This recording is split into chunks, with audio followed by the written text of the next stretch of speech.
all can find some comfort Sorry. and find some just solace in being able to come here, have this be a place where you can grow and learn and receive support.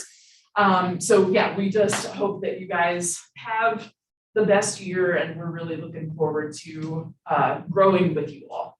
Yeah, and thanks, Jen. And I'm Steph Weber. I'm the Lend Associate Director and Training Director. And both Jen and I wear a lot of hats. And so you'll see us around, you'll hear our names in different things. And that's because we love Lend. And we told you all of this on your interviews, that we've both done the Lend program twice. We actually, again, 11 years ago, I was in your shoes, which is kind of hard to believe. You blink and 11 years goes by. And I was a Lend trainee here as a postdoc fellow, and then did another year of fellowship involved with the Lend program, and then got to walk off fellowship into my dream job, which is what you see today. So, Suma, yeah, you're right over here. Yeah, got you all your stuff.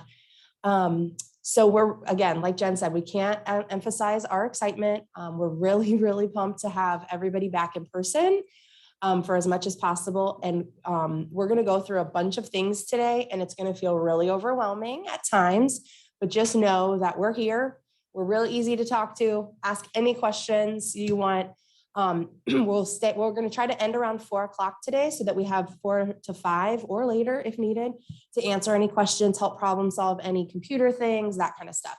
But just as get us kicked off, a reminder, most importantly, bathrooms are out this door to the left, right? I don't do my left and right very well. You'll learn this about me.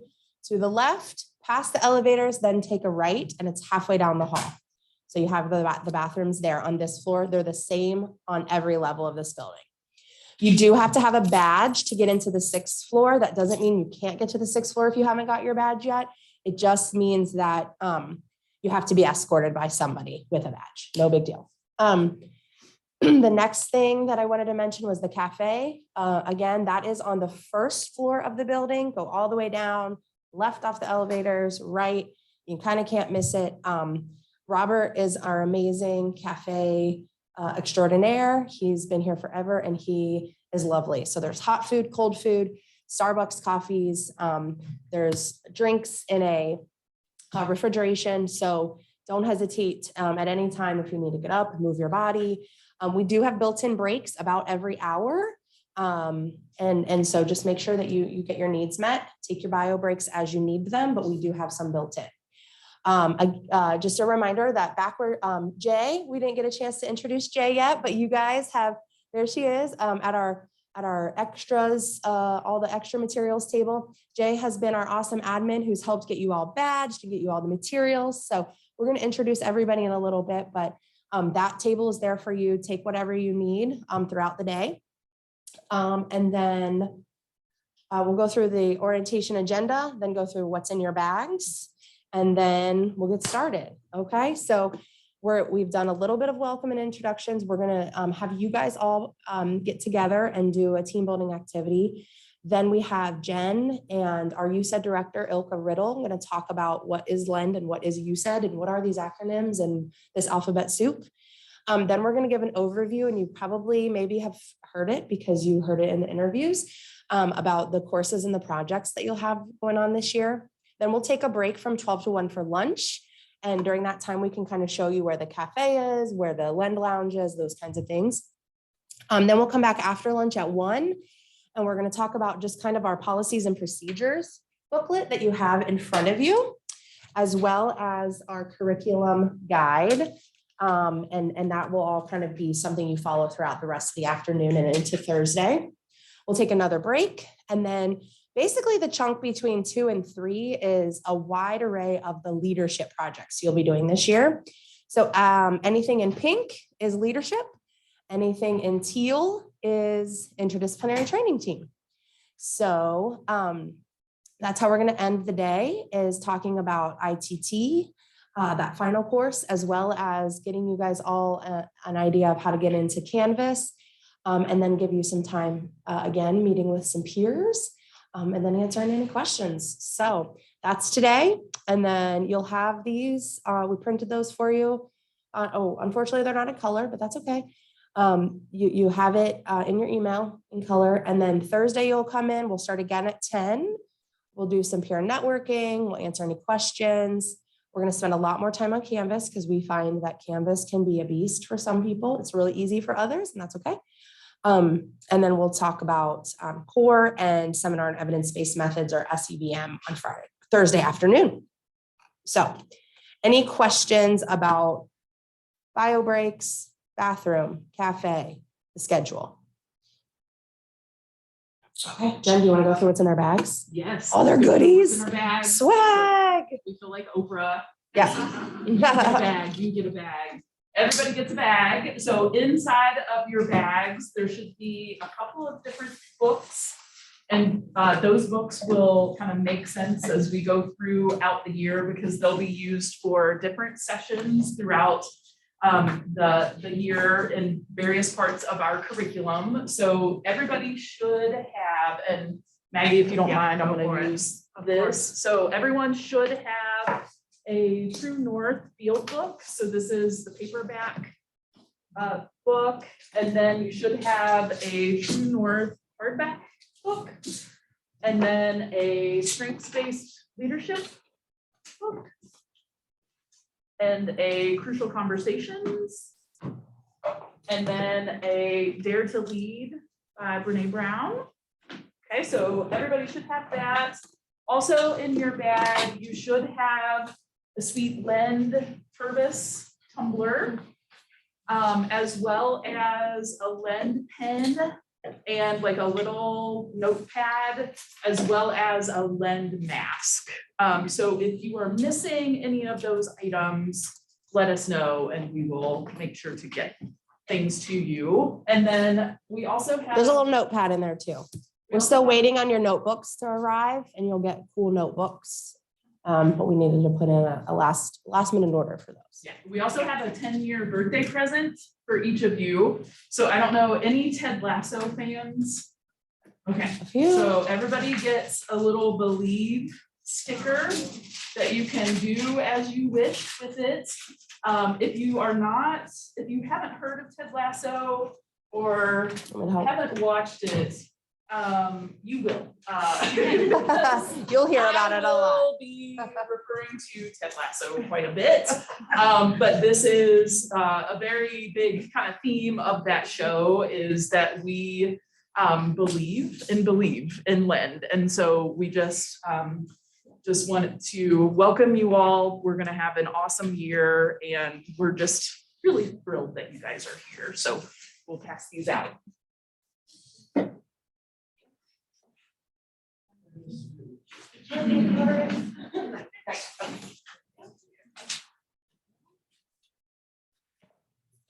So yeah, you will have, if you don't already know where your assigned space is in this building, or elsewhere, because I know the genetic counseling friends have a space elsewhere, you will be shown the Lend Lounge. You are more than welcome to put your names on your books and leave them here. You're more than welcome to take them home and leave them there. We will let you know when you would need to bring anything back in.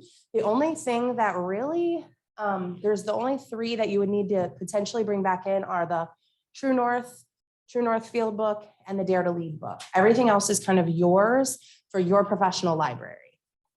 Right? I think so. So yeah. But again, these are good. This is mine. Oh, that's mine. Okay. So yeah, welcome. We're ahead of schedule. We're ahead of schedule, but I want to do one thing really quickly. We're going to see who the extroverts are and who the introverts are. Oh, cool. Fun. I just want folks, as you are comfortable, to share the one word that you would use to describe how you were feeling. Who wants to start? Lisa. Lisa, I knew it. Right now, I'm really excited. Excited. Yay, Okay. excited. Who else? I'm trying to think of a different emotion word, but also excited. Okay. Awesome. Excited. Anticipation. Anticipation. Oh, anticipation. Like it. Inspired. Inspired. Yay. Awesome.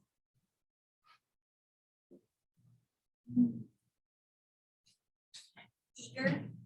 Eager, I like it. Awesome. So Greg, your hand? Well, I would go along with most of the crowd say excited, but I would say motivated, Motivated. Cool, awesome. Nice. Love that. ready. Red, Awesome. oh, yeah, bring it. Red. All those other things and support it. Oh, good. Supportive. Yay. Awesome. Love that.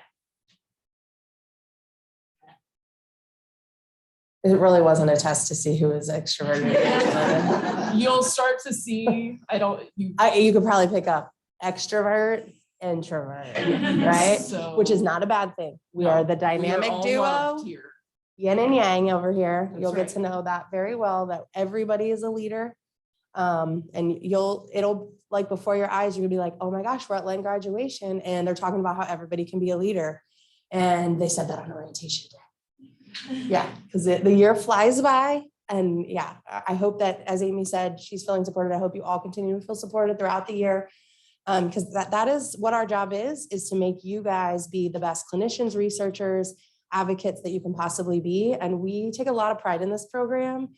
There's maybe a hashtag best lend in the land, maybe, I don't know. The jury's still out if that's talking about us or not, but yeah, so we really, it's going to be a lot. And so again, you're probably going to feel after this week like, whoa, what did I sign up for? There's a lot of projects. We space them out. We support you. It all comes together in the end. And you're like, oh my gosh, I learned so much. I grew so much. And then we're like, yay, we learned so much from you guys. So, 2 other introductions really quick. So we already kind of introduced Jay. So Jay, raise your hand. She's our admin extraordinaire. And so anything that you need, if Jen and I are in clinic, if Jen and I are not in our offices, we will show you where Jay's desk is. And typically if she's not there, she's somewhere on the 6th floor or she's gone down to get coffee, right? So Jay can help you. I think the one main thing that we're going to find is if you need a mask break and you're not able to find a room to go in and shut the door to take a mask break, because we cannot be without masks at any time around other people at this point. It did just change back. We were able to be on the 6th floor a few weeks ago without masks. And because of the rising COVID numbers, they switched us back to full-time masking.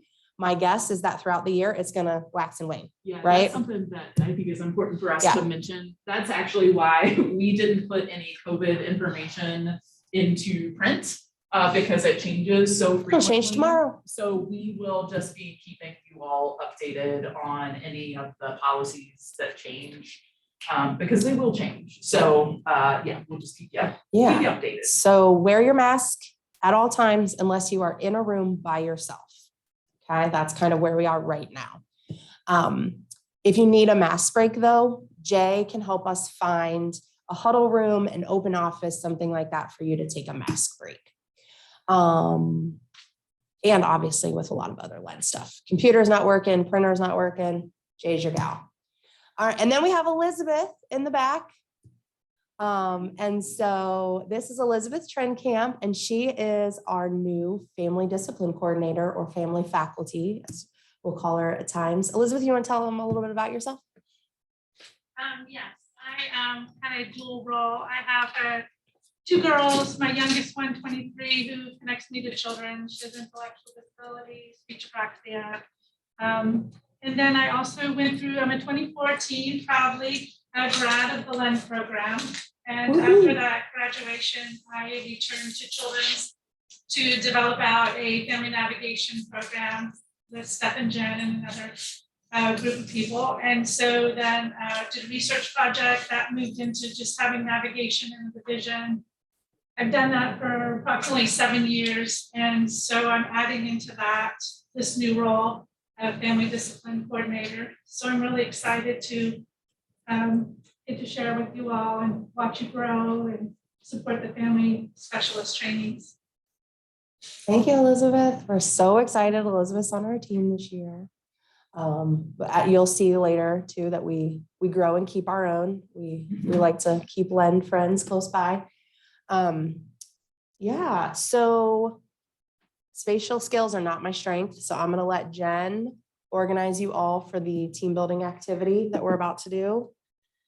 If you have already accessed Canvas, which you will talk about later, you don't have to, but some people have already accepted that. You can, oh, you can't see this yet. Hold on, let me move it over here. And let me change to student view. Okay, so this is what your Canvas will look like. Right now, it looks pretty bare bones because I didn't want to overwhelm anybody, and there's a lot that goes in there that I haven't cleaned up yet.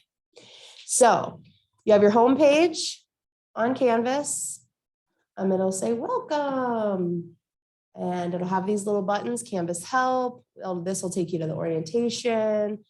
Evaluations aren't in there yet. Course Q&A isn't in there yet, and weekly modules are in there. So if you go to modules, that's going to be your main thing in Lend, focusing on the modules. If anything else, look at modules. So today we have Lend orientation in there, day 1, and we have our schedule, and we have our activity. So bless you. So we are going to jump into making this as big as we can on the screen. There we go. And I think there's 6 copies that Jen's going to organize you into 6 groups. And I'll go for it. Okay, let's do it. So we'll have you for. It's very scientific. You for. These 4. These 5. 5. So as you can see, we've spaced you out with about 6 feet distance, right? We want you to get to know each other and move your chair around, feel as comfortable, getting 3 feet distance. That's the rules right now at Cincinnati Children's is 3 feet or 6 feet when possible. So feel free to move your chairs, feel free to grab. I mean, there's this kind of solution, but I've done it like. It's right here too. So I guess if I ever wanted to. Oh, who's coming? Like practical. So we weren't as I am trying. far ahead as we thought we were. It's okay.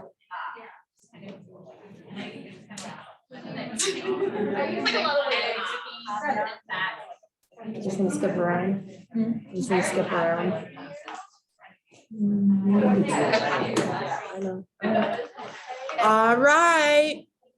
Start making your way back to your place wherever and make sure you identified who's gonna report out for your group. Yeah. Like 11:10, 11:15. Okay, sorry. Bear with me as we. Nope. Where is it at? Nope, nope. Okay. I need to download this though. You guys get to watch me type on not my screen in front of me. It's gonna be super fun. And all my misspellings. I got voluntold. I was like, don't you want to do it, Jen? Okay. I'm gonna make this bigger. Okay, well, we'd love to get to know you guys a little bit more. And so what we'd like to do is let's start with this group that was over here. Who's your reporter? And tell us a little bit about where you all are from, and we'll go through the list here. Right, that's me. All right, Katie, bring it. I'm the reporter for our group over here. Our group was Maya. Tanya. Ramya. And Elizabeth. And Maria is there. Great. So we have some people that are close by here, some from Louisville, Westchester. She's from New York. Oh, New We have some that York. are a little bit further away. Oh, should I slow it down? It's cool. I'll try to keep up. Okay. Yeah. So Louisville, Westchester, New York are your hometowns. Where else? And then Maria is from Columbia. Columbia. And Not New York, Ramya Not is from college. India. India. Okay, great. Where do y'all currently live? Currently, Westchester, O'Brienville, Oh, I'm gonna spell that wrong. Nope, got it. Oxford, Well, that's a hike. Springdale, and Cumberland. Great. Awesome. And where did we do undergrads? So, we actually found out from some of our friends that in other countries, they don't do undergraduate school.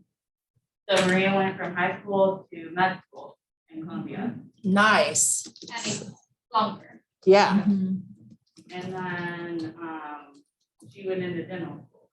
Ah, dental school in India. Yeah. Okay. Elizabeth went to Skidmore College, which is in New York. I went to University of Louisville and Sarah went to UC. We'll have a lot of UCs, and you know what else we'll have a lot of? The Ohio State University. See, I told you we'd have some. Great. And if folks, many of you in the room are in grad school currently, some of you have finished, some of you aren't in grad school. And so if applicable. Elizabeth is currently at Miami University. Sarah's at UC. Currently at UC. Oh, we got another UC? Yep. I went to Spalding and Xavier. And Maria went. I can say somewhere special in Colombia. Yeah. So, Colombia is with an O. C. Oh, you're right. I'm sorry. Gosh, staff. See, thank you. And I went to Universidad Industrial de Santander, that's in the east part of Colombia. It's okay. It's okay. Medical school. Medical school. Columbia. Yes. Okay, I'm sorry, I spelled Columbia wrong. That's like hours. Okay. I'm not the best with geography, I won't lie. Great, okay. Talk about your personal or professional accomplishments. So Maria and. Yeah. Gonna do that. Wrong, yes. I said I would be the reporter, so I'm gonna mess the name up 10 times. It's only been a couple, you're fine. They was that like moving to a new country and then having a professional career here. And then the rest of us are like, okay, well, what do Yeah. but that's great. Because that's awesome, yeah. Elizabeth said getting into grad school, same for Sarah. I said surviving 10+ years in psychiatry. Mhm. Yep. And buying my first house. Ooh.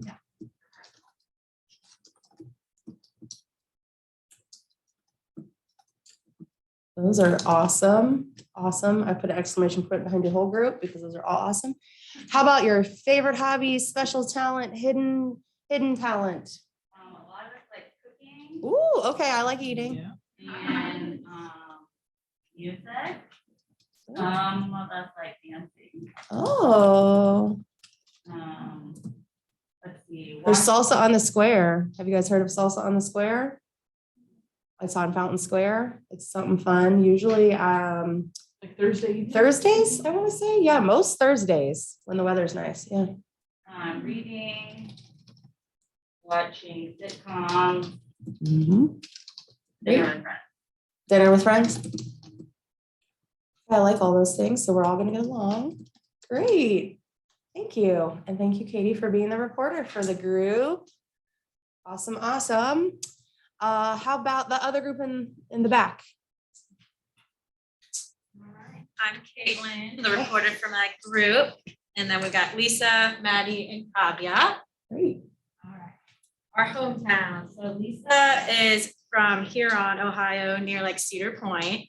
I saw that right, correct? Yeah. Okay. Maddie is from Westchester. Kavya is from Central New Jersey, and then I'm from the Cincinnati Coleraine area. What town in central New Jersey? Let's say a little louder. Oh, okay, cool. Awesome, awesome. Great. Did I miss one? Yeah. Just from Cincinnati. Cincinnati. Coleraine area. Okay. Yeah, we're gonna be specific. If you're from Cincinnati, we're gonna say where in Cincinnati. Okay, cool. Oh, Current residents, so Lisa is in Walnut Hills area, great. Maddie's in Westchester, Kavya is in Oakley, and then I am in Mount Washington. Great.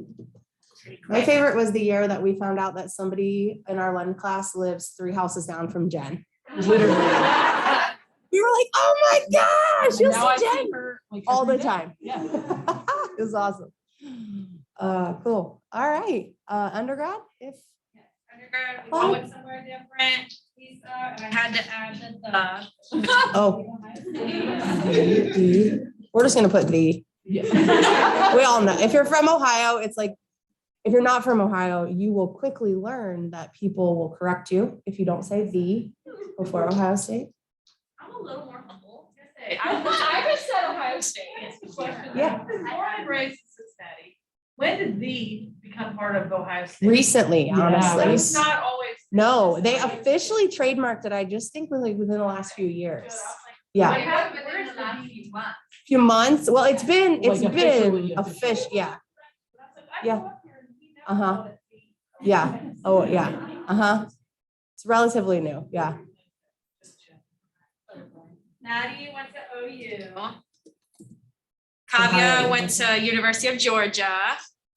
UGA, right? Yes. And then I went to UC. Great. Okay. Did I miss one? No, there was 4 of you guys, right? Okay. Grad school. So everyone is in grad school / went to grad school, and it was all at UC. Oh, wow. Okay, cool. UC times 4. All right. Accomplishments. So Lisa got her master's. Yeah. Maddie was a leader during March of Dimes. She had a great time with. Oh, Kavya published her thesis and she talked about Ooh. it to us. So I would talk to her about it because it was very cool. awesome, awesome. And then mine was getting the residency here at Children's for PT. Oh, yeah. Highly competitive. All right, cool. And what kind of hidden talents does your group have? So we Interests. found out Lisa is a big explorer. She goes on lots of hot girl walks everywhere. I love that. She says that she's like a dog. She's always getting her walk in. Oh my gosh, I love that. Maddie is our musician, and currently she's learning how to play the accordion. Oh, Her I'm deaf. key instrument is a piano. Accordion, okay. Kavya, we learned as an avid reader. She gave great suggestions for like this online free like Libby, I think it's called. Oh, Libby, yeah, that's great. Good share. Libby's free through the library system, right? Yeah, sign up if you haven't. Get your audiobooks. Mine was that I'm a soccer player. Soccer? Oh, very good. Awesome. Well, thank you to your group and to Caitlin for being a reporter. How about we do this group? It was right up in here. Yeah. All right, this is our L group. Hi, my name's Griffin. So in the back, we've got Nellie Ann, also goes by Nellie. In the middle, we've got Brandy, also goes by Brandy. And then in the front, we've got Julie, so I'm the only one without an I. Oh, yeah. Cool. In the back, Nellie is from Seattle on the West Coast. In the front, we have Julie. She claims DC because she does not have what she would call a hometown. Right. So I she's like a claimed, good DC. she's claimed Yeah. she's claimed the East Coast. The whole eastern seaboard there. Yeah, that's all you. West Coast, Midwest Coast. We've got Brandy from Cincinnati and then myself from small town Fairmount, Indiana. Oh, where's that near? Nowhere. Nowhere. Okay. All right. Cool. What part of Cincinnati, Brandy? Like Silverton, Kennedy Heights. Yeah. Okay. Ooh. So current place of residence, Oh, bless. we're, I'll wait for you to be done. There we go. I'll fix them later. Cool. Maybe. Yeah. I'm so glad you're doing that. Hey, you zip it. All right. Current places of residence, so Nellie lives in Clifton. We've got Brandy, she lives in Liberty. Liberty. Julie lives in Springboro. Where's Liberty? Liberty Township. Oh, Liberty Township. Okay. Canada. Just say Canada. We call anything north. North of 275 is Canada. Anything into Kentucky is Mexico. No, I'm just kidding. Just feels really far away. And I live on the border of Canada, Montgomery. Montgomery. Okay, yeah, that is definitely the border. Okay. I missed one. Clifton, Liberty Township, Montgomery, Westchester. Way into Canada. Oh, Springboro. Oh, Springboro, not Westchester, sorry. Oh, that's, whoo, way up. That's a green one. Okay, next. So undergraduates also kind of over the place. So Nellie is from the University of Washington. That's where she Oh, got her. UW. Yep. Brandy went to UC. Okay. Julie went to the Ohio University. The Ohio.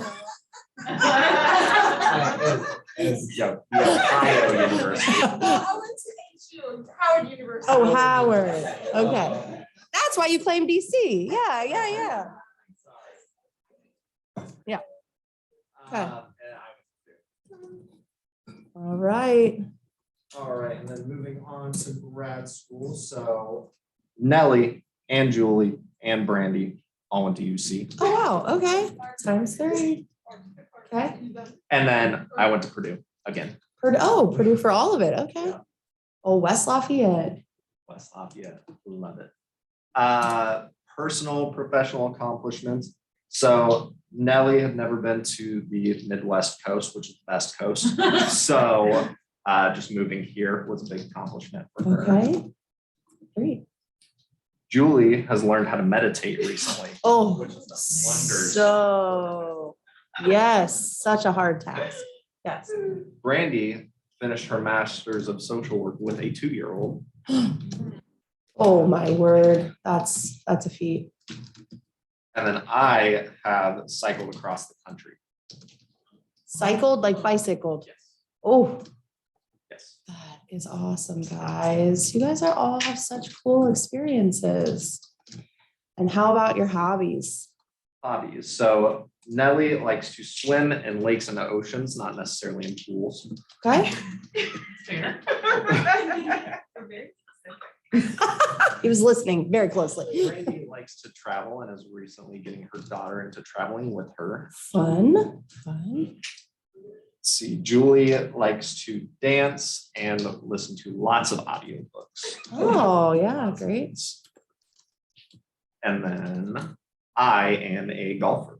Oh, very good. Golfed for 15 years now. Wow, very good. All right, I think we have, thank you, Griffin. Thank you for that group. And I think we have one more group, right? This crew up here, 2 more groups. 2 more, oh yeah, this whole side, okay. Yeah. How about the one that's a little bit in the back? Who's that? Suma, okay, great. I'm Suma, and we have Michelle, Amy, Bailey.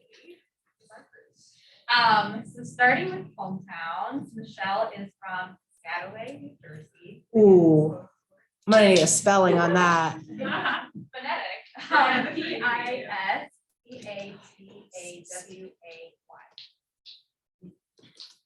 Got it. Yeah. Woo,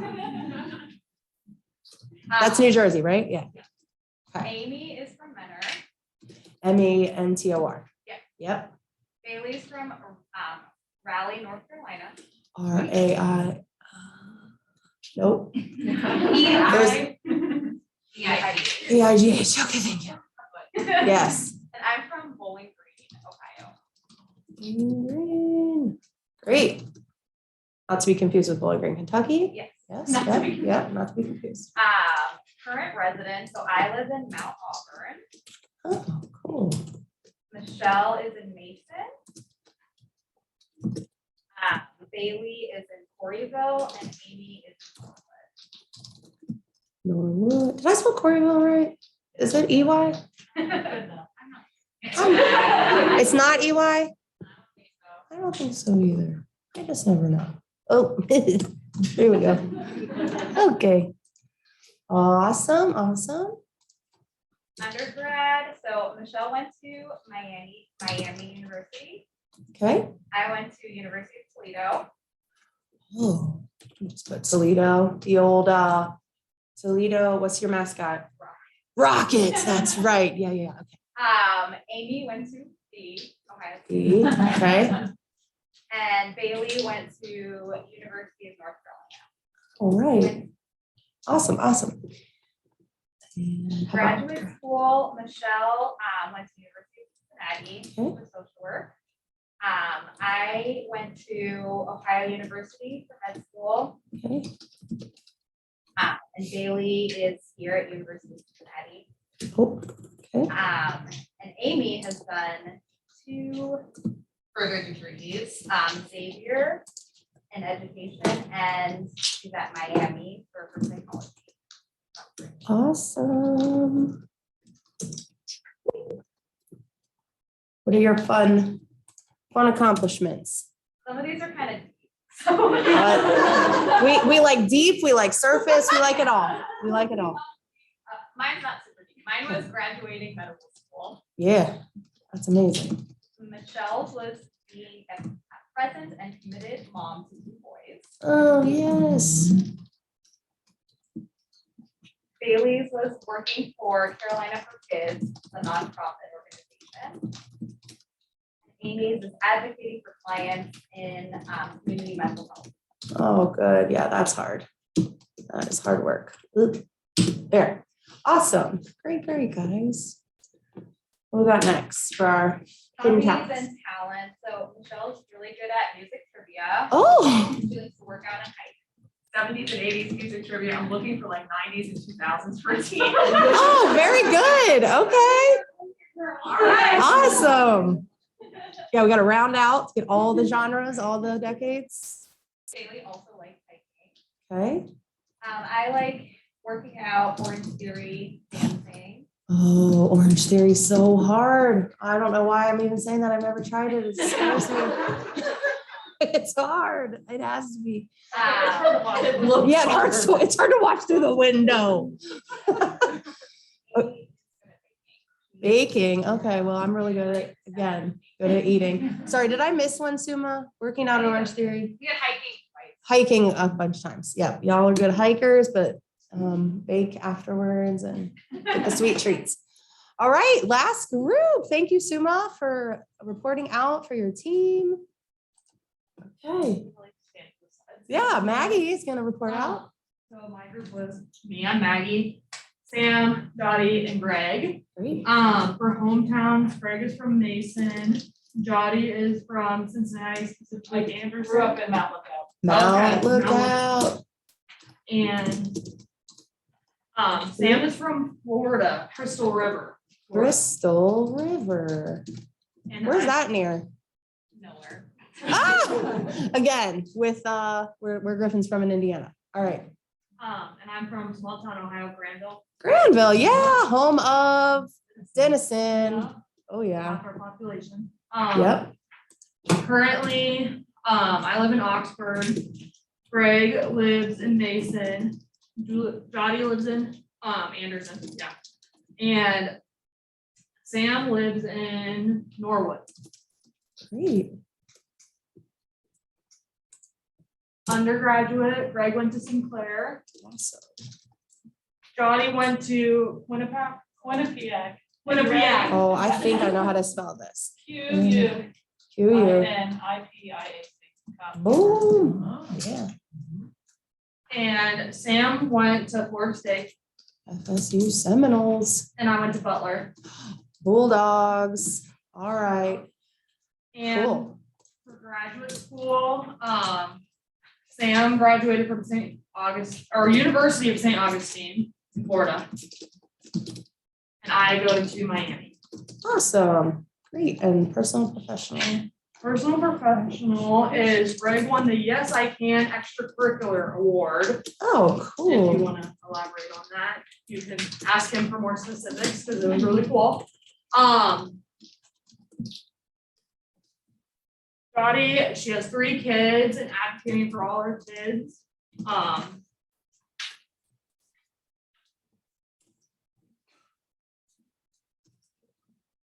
And then Sam, hers is her OT fellowship here in Cincinnati. Great. And then for me, I was the liaison between Special Olympics and Butler students. All right. Awesome, great. And what is your hidden talents? Sam bakes really good gluten-free treats. Girl, Crushes yes. Really good ones. Oh, GF treats. Okay. Greg is learning how to play guitar and is in the ventriloquism. Awesome. And I'm not gonna boom. Yeah. All right, I'm done for the day. Johnny likes voting with her family. Fun. Okay. And I love to read. I also love Libby. Oh, yes. Okay, check out Libby, y'all, starring Libby. Great. And then we won't ask you to do something that we won't do. Jen? All right. I'm from a very small town called Cross Lanes, West Virginia. And I'm from the Hamilton, Ohio, with an exclamation point. When I was little, it wasn't Hamilton, comma, Ohio, it was Hamilton, exclamation point, Ohio. We were on Jeopardy for being the only town in America with punctuation in our name. That was dorky and they quickly got rid of it. Yeah. Okay, I live in Hyde Park East. I have to clarify, East. Yeah. It's a whole different world than, and where do I live in? North Avondale. I just think about that for a second. So I live like 5 minutes away. It's amazing. I'm a very proud West Virginia mountaineer. And I went close to Purdue at a place called St. Joseph's College, Rensselaer, Indiana. I'm not gonna spell it.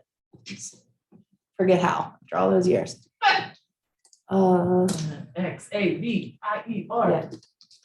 Xavier for Jen, and I went to University of Indianapolis and UC for my master's in public health. Ooh, this one's always really hard for me. Personally, I am the godmother to some sweet godchildren and Aunt Jen to many others, not in a formal capacity. And then also the human to Hank, my puppy, who you will learn lots more about. And professionally, it's this, being the Lynn director. And for me, it's kind of the same. I get to be the adoptive mom to the sweetest little toddler, almost 2-year-old named Easton. And he is a pistol. You'll see him many times, I'm sure, throughout the year. And doing this job as well. Yes. And then, oh God, I always feel so bad because I do not have any secret talents, any hidden anything. I I'm will say so that you boring. all are like, I think literally the So first diverse. class that said like that everybody had like hobbies Yeah. and things that Which you're is interested in. awesome. So kudos to you all, Yeah. because a lot of times they're like, yeah, we We don't have just time. do school, like Yeah. we just do work. So And I'm just boring, and I that's the think. reason why we ask you all to Yeah. do this, is because we care about you personally outside of work. We want to get to know you, see the cool things that you're interested in, that you're more than just, a professional. Yep. I like to cook a Bake. lot. Rice Krispie treats for stuff. Yeah, I make Rice Krispie treats for stuff. I'm like an 80-year-old grandma. I also like to go antiquing. Oh, this with the antique, yes. And big sports fan. Yeah, and for me, I would say that my husband and I do a lot of traveling, and we also love Xavier basketball. So I did not go to Xavier, but I'm obsessed with their basketball team.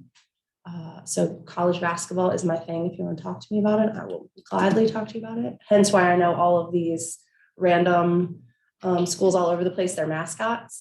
And I also do the theater. I don't do the theater. I watch the theater, I should say. Theater. Great. Thank you guys for doing that. We're going to post this so you can, see where y'all are from. The other thing we love about our LEND program that we want to point out is we're not just from Ohio State, like the group in Columbus. We're not just from University of Kentucky, like the group in Kentucky, right? We are from all over the place. And we bring even more diversity based on our education, training, backgrounds. So we're super excited to have you all here this year and to share just your experiences. And so definitely, just like we had today, we had identified reporters. That's not going to be the way that it is all the time. We just want everybody to speak out and share with everybody else. We also will mention, we have, as I said, we have 2 of our moms who for family and kind of emergency reasons are not here today. So we have Walia Larkin, who is a mom of older kiddos at this point. And we also have Tulika Prasad, who will be 2 of our other moms joining Michelle in the family discipline. And she has a son who's in middle school. So they will be joining us at some point when we can get him here. So I'll save this. And Jen and Ilka, you guys are up. Okay, so moving on to the Lend and USAID introduction. We're only 20 minutes behind now. We'll catch up. Catch it up. Slide deck. Now, the only thing we didn't test is if this works. It does. Oh, I just don't even know what Wow, to think I- this morning. I know, everything working out tomorrow for Yes, Thursday. everything nothing is will work, working. Guys, just letting you know. Okay. This is Ilka Riddle, and she is the director of our USAID, and I'm going to introduce the USAID just very quickly so you guys can understand how we as a LEND program fit within the USAID. But we also wanted to get you all just kind of oriented because we use a lot of acronyms. So we wanted to make sure that everybody kind of knew the structure of where you guys are and kind of where our building falls. So you all are in the medical office building within DDBP. And obviously we're in CCHMC, and that's probably the acronym that you'll hear, Cincinnati Children's. And we also are a part of a bigger network called the AUCD network. And this is the Association of University Centers on Disabilities. So all of the LEND programs across the country belong to this USAID network, which is really cool because as we go throughout the year, you'll be able to have some interaction with some other LEND programs across the country as well, especially the one in Ohio State. And it's also the kind of the housing organization for all of the USAIDs across the country as well. There is a video, but for sake of time, we're going to just have you all watch that on your own because we want to make sure that Dr. Riddle has some time to be able to talk to you about all of the wonderful things that the USAID does. Oh, pass it to you. All right. Well, hello, everyone. As Jen said, I'm Ilka Riddle. I'm the director of the USAID and an associate professor here.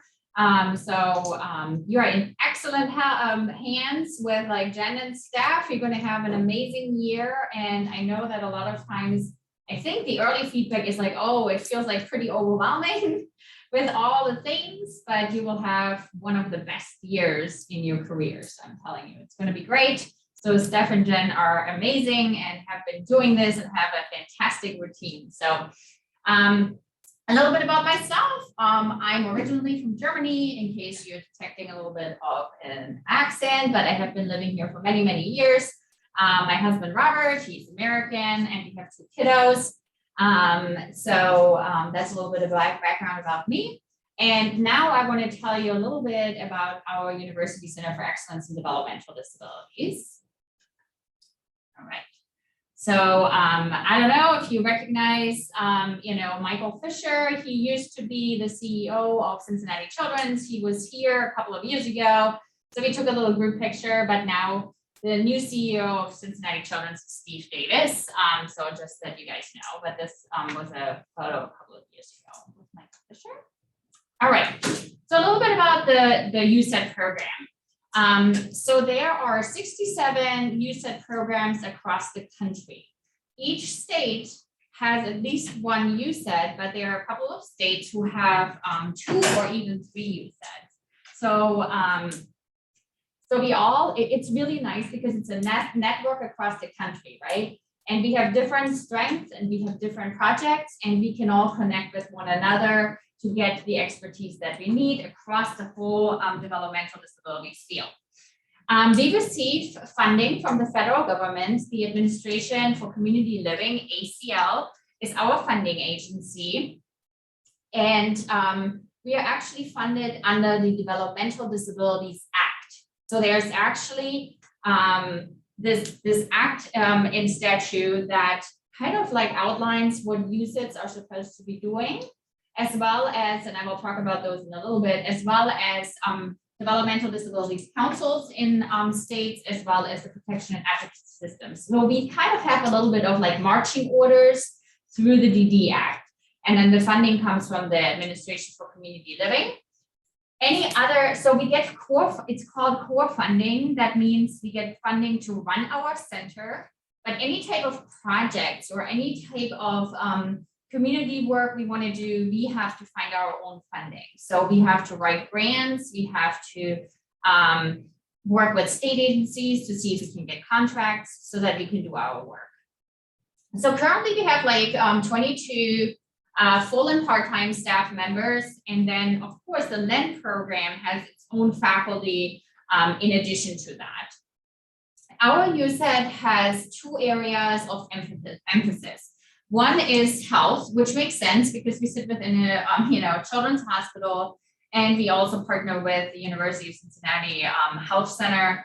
So that certainly makes sense. And then we have a second area of emphasis, which is quality community living. And quality community living is a pretty big term and includes a lot of different types of things. So quality community living is anything from transitioning from school into the community, employment, community living within your chosen community. It could be projects around aging, projects around early intervention. So it's kind of a little bit of a catch-all emphasis area, really. But that allows us to be pretty flexible with our projects. So this is just a representation of the USEDs across the country. So California and New York have 3 USEDs. I think those are the only 2 states I think that have 3. And then the rest of us. So in Ohio, we actually have 2 USEDs, just like how we have 2 LEND programs. So there's us here at the University of Cincinnati, and then there is the Nysonger Center at the Ohio State University, and they are kind of our sister USED that we are actually partnering with on a couple of projects too. So we just went through a process of creating our next 5-year strategic plan for our center, and we worked with our community advisory committee on creating our new vision and our mission, which again, we have certain marching orders through the DD Act that are kind of represented in our vision and mission, but there are certainly also our own emphasis. So we really picture a society where all people, which includes children and adults with disabilities and their families, belong, live healthy, safe, self-determined, and fulfilling lives within their communities. And that vision drives all the work that we are doing. This is really like, any project that we are doing should lead us in the end to this vision. So it's really with an emphasis on self-determination, on community living. So our mission is to improve the health, self-respect, equity, and self-determination of people with disabilities, as well as their families. We believe that when people can lead the lives they want, that everyone benefits from that. And how do we do this? We do this through education, training, working with our partners, our research, working on policy, influencing, impacting policy, and sharing information. So those are kind of like the things that we do as a USED. What do we value as a USED? Obviously, we value the inclusion of people with disabilities, not just like to be there, but actually take the lead, be leaders, inform us and work with us as partners. Civic engagement of all, so we want to make sure that people with disabilities understand about their rights, that they understand about laws, that they know they can vote, those types of things. Obviously, we value disability advocacy and awareness. We try to use plain and clear language, which isn't always the easiest, especially for youth sets in an academic kind of setting, because usually our academic language doesn't lend itself super well to being clear.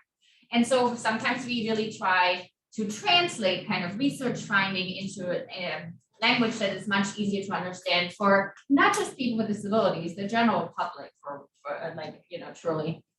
We value universal design. So any place that's designed to be accessible for any and everybody. Teamwork, respecting everybody, having diversity represented, inclusion, and not just inclusion, kind of like the new, not movement, but the new thing that came up over the last couple of years within the developmental disability field is the idea of belonging.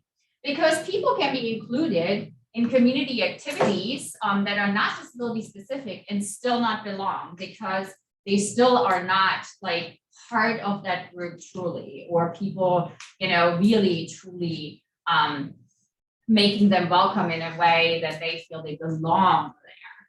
So that's kind of like our new focus is a little bit more beyond inclusion into truly belong.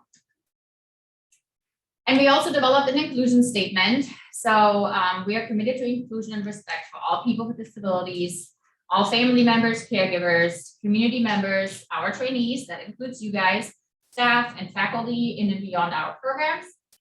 We believe that our work is strengthened by the multiple perspectives of everybody, especially of also groups that have been historically excluded, that derive from our differences in our race, ethnicity, national origin, socioeconomic status, sexual orientation, gender identity, religion, disability, family status, and age. And we really aim to build appreciation and respect among diverse communities through the policies that we have in place, through the resources that we share, and through the actions that we do. There is actually a plain language version of this too on our website so that it is more accessible for people with developmental and intellectual disabilities, but I wanted to make sure that you saw the full statement. All right, so as you said, we have what's considered 4 core functions that are anchored in the Developmental Disabilities Act. We do research and policy, we provide information, we provide a variety of training, and the interdisciplinary training through the LEND is one really important arm that we couldn't do without having the LEND with Jen and Steph, and then community collaboration. And I will talk about those in a second. So what does our training look like? So we do interdisciplinary training, and you are a really important part of this. The LEND is the interdisciplinary training program of our USET. So while your leaders are Steph and Jen, and they receive their own funding, it is really important for us because you guys make that interdisciplinary kind of training program for us. And then on the undergraduate level, we worked with the School of Social Work and at the University of Cincinnati, and we created a undergrad certificate in developmental disabilities. Those are 4 core courses that people can take to then kind of graduate and have this certificate. Those courses can also be taken as individual courses. And the idea behind those courses is really to make people more aware of developmental disabilities and help people with potential careers in that field. And then we also provide pre-service and continuing education training for professionals or paraprofessionals in the community. So we do a lot of community trainings for professionals, direct service providers, educators, social service providers. So that is all kind of like our interdisciplinary training and training bucket. Research and policy, we contribute to the knowledge that improves quality of life and the health of people with disabilities. So we engage in research projects We have our own research projects. We work with partners on research projects. And then we do publications or white papers, those types of things. Another really important part is policy. And I know you guys will get a lot of like information and training regarding policy and advocacy too, which is amazing and wonderful because we really, really need that. So we review policies. That sometimes policies that are directly related to disabilities, but sometimes they aren't because there are lots of policies that are being put in place that impact people with disabilities, but have nothing to do with disabilities. So we are looking at policies to make sure that we better understand, are they helping people with disabilities, are hindering people with disabilities? And then, we provide comments or testimony, depending on what the policy is. So that's a really important part for us, because policy is really what can make or break certain things for people with disabilities in terms of their education, in terms of their integration, employment, those types of things. Community services is the third kind of core function that we have. And this is really our projects that we do in partnership with community organizations, with other programs. And that could be anything from, working with early intervention on improving early intervention services, to partnering with others on teaching about transition. So there's a variety of projects that we do under this kind of community services bucket. That's also like where we do outreach to underserved communities. So that holds kind of a lot of different types of projects that we do. And then finally, information dissemination. And so one way to provide our information and to share our information is obviously at a professional conferences, and we do that, and presentations to other professionals. But what's really important for us too is to make sure that people with disabilities and their families and the general public better understand the needs of people with disabilities, but also understand their rights and what we can do to make life better for people with disabilities. So we make sure that people with disabilities get that information. And then we also want to make sure that our policymakers, our legislators, our business owners better understand of what people with disabilities contribute, what they need in order to be able to excel. And so we do that too. So we kind of like say the information dissemination goes into all directions, right? That's what our hope is and what we're doing with information dissemination. Any questions? All right, so one of the questions that come up are you actually part of the USET? And the answer is yes, absolutely. You are LEN trainees, but again, the LEN program is the interdisciplinary training program of the USET. So you are also like trainees, the USET's trainee in the LEN program. So you are absolutely part of the USET.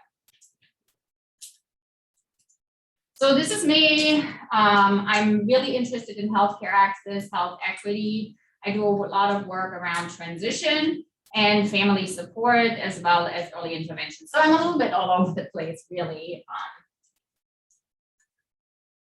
Then we have Kara Ayers, and you will meet Dr. Ayers, definitely because she's involved in, she's LEN faculty. So you will meet her with all the other LEN faculty.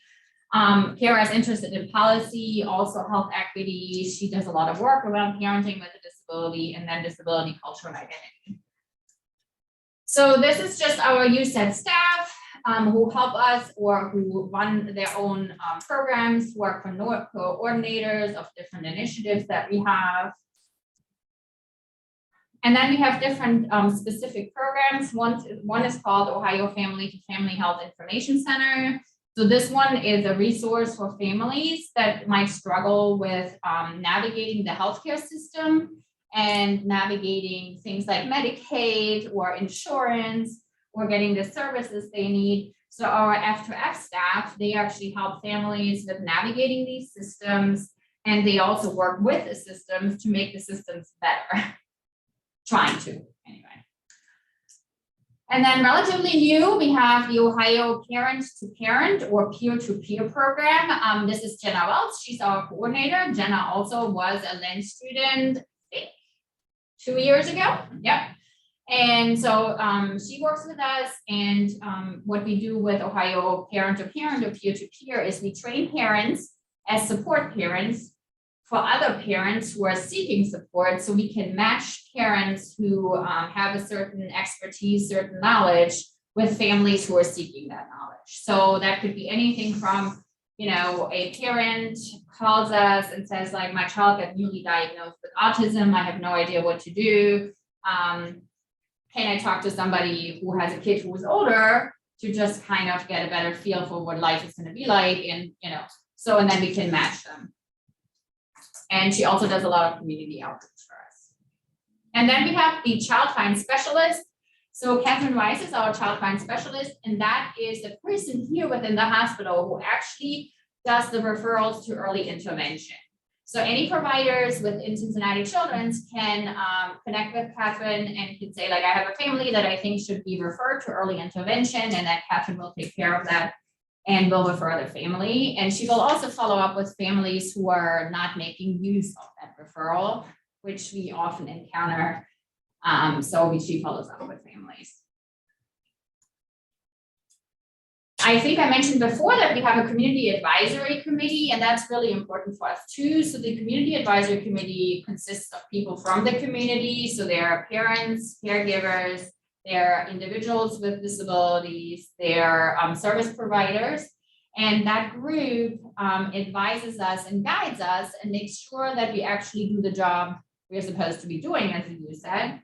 And they also bring issues to us or tell us about issues that they have heard about, so that we can respond to those issues or determine what are some of the other steps that need to be taken. So we meet quarterly, and they're truly instrumental in helping us kind of create our 5-year strategic plan, which we just did, and then implement that plan and evaluate how we did.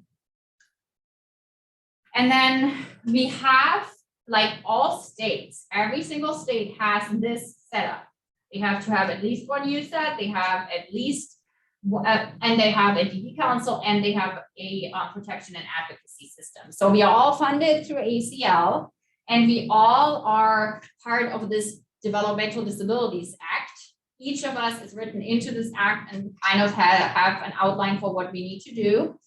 And so, as I mentioned earlier, so we have the 2 USATs here in Ohio, and then we have the Ohio Developmental Disabilities Council. So the DD Council really consists of parents and self-advocates who really try to impact policy so that on a state level, on a policy level, people can create better lives for people with disabilities. So it's a very important group.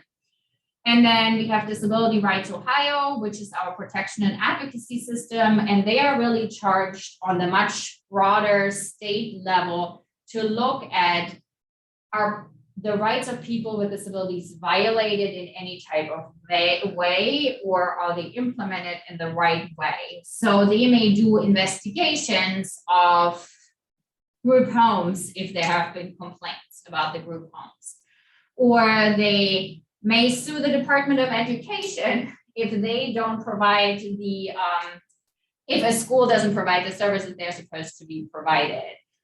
So that's really their role. Their role is to uncover where like laws are in place or policies in place that hinder people with disabilities in their development or in their community integration, community inclusion.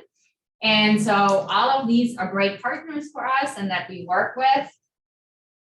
Disability Rights Ohio also does individual calls, sometimes from families. The problem is there are way too many issues that DRO could take on, because unfortunately we have a lot of things that don't go right. So they don't take on all the cases. They're trying to do it more on a class action kind of like level, on a much broader level. But they do, we consult with them if there are issues with families. And here's our website and our Facebook page. We also have a Twitter and an Instagram. So if you just type in, so it's UCUSET. So it's theoretically University of Cincinnati, University Center for Excellence in Developmental Disabilities. So if you type that into any type of Google search for your Twitter or your Instagram. I would still say that for us, Facebook is probably the way how we share most of our news and information. So yeah, so I invite all of you to sign up and follow us on the different social media. And I think, all right, one more time. Okay, yes, you are. Okay. All right, I think with that, I'm gonna hand it over to We're Dr. welcoming you Smith. back to Cincinnati. Yes, You'll be welcome throughout the day. all right. If you have any questions, we are always happy to be here to answer your questions. It was very nice meeting all of you. I'm actually glad I came a little early to get kind of Yeah, it's normal. yes, that's really good. And And upstairs, when we take on your tour, you'll see it's Jen's office, then Ilka's office, then my office, then Kara's office. We're all in a line. So Yes. just look lost and one of us will find you. yes, and when you come by, you will see all these boxes everywhere, and that just tells you that we're doing lots of things That's where right. we are involved in outreach in the community. about some boxes. Ooh, yeah, sorry, ladies. All I had to right. put up with the Lend Lounge when it was not at its best, so. Yeah, thanks, Ilka, appreciate it. And yeah, I just wanted to provide a little bit of an overview. We talked about a lot of this stuff during your interviews, but just to get you kind of reoriented here. And the reason why we wanted to spend some time talking about the USAID is because of a survey that you all will be completing basically for the rest of your lives, it feels like, because it will be after you graduate from the program at 2 years, at 5 years, and at 10 years after completion of Lend. And literally the first question on it is, were you a USAID trainee? And in the past, people clicked no, and that got them completely booted out of the survey. And we were like, no, you are. So we just wanted to clarify that for everyone. But now we're gonna spend a lot more time talking about the Lend program. And this is just kind of a broad overview of the network just in general. And then this afternoon, we're gonna talk more specific about our program. So we are one of 60 Lend programs across the country. Most states have Lend programs. All of us are funded through the Maternal and Child Health Bureau of the federal government. And then there's also a very important piece of legislation called the Autism Cares Act that was put into place by President Obama several years ago. And that is a key piece of funding for all of our programs across the country. And then we all have some characteristics that are similar across the Lend programs. But the saying that we kind of say is, if you've seen one Lend program, you've seen one Lend program, because they're all pretty different. But we're all focused on MCH competencies, which we'll learn a lot more about today and throughout the year. Obviously, they are interdisciplinary in nature. We all focus on individuals with disabilities and other special healthcare needs and their families. And we all follow a life course perspective. So in our particular program, we follow our kind of program curriculum is designed to start at prenatal development and end the year at transition to adulthood. And we all are trying to use the term cultural responsiveness. You'll hear this used or you'll hear this referred to in a lot of different ways. Some people will say cultural competence. In our particular program, we know that competence is kind of like the goal, but it's not something that we ever achieve, that we're always trying to strive for. And so we use the term cultural responsiveness. And then we also are really motivated to hear from you all about like what works for you and taking that adult learning perspective. So Steph and I were both Lend trainees, and so we know what it's like to be in your shoes from that training perspective. And so we try to incorporate adult learning and try to make everything as collaborative and as active as possible, where we try not to have busy work. And so it might be something that you are doing an assignment and you're like, yeah, I don't really get why we're doing this. Hopefully by the end of the year, it will click. And if it doesn't click and you still think that there are some stinkers, then we want to hear that. So we are big on feedback. We'll be asking constantly for feedback. So that's a key element, at least of our particular program. You guys will get to know us a lot more, especially next week when we start to do some of our leadership series. But I am also the LEND faculty member for the community engagement traineeship. So I will be working more with Katie this year. And then Steph is also, she has a public health background. So she will be doing some other work kind of in that space as well. And this is our staff, Vicki, who was on Zoom before you guys got in. It's a perfect kind of analogy for her because she's like behind the scenes, doesn't want to be like a part of the spotlight, but definitely she is like a huge piece of our puzzle here in LEND. And then you all were able to meet Jay, and then Erin Contragile is also a big part of our program. And so she is kind of our early intervention coordinator, and she does a lot of other kind of activities for us as well. And this is a slide that I'm very, very proud of because all three of these ladies were LEND trainees in the past. So like Steph had mentioned, we like to collect and gather our people and not let them go. And Jane is our policy specialist. You'll get to know her a lot more from the work that she does within our policy and advocacy curriculum. Amy Turner Iannacci is our family outreach associate for our division. So she does a lot of community outreach.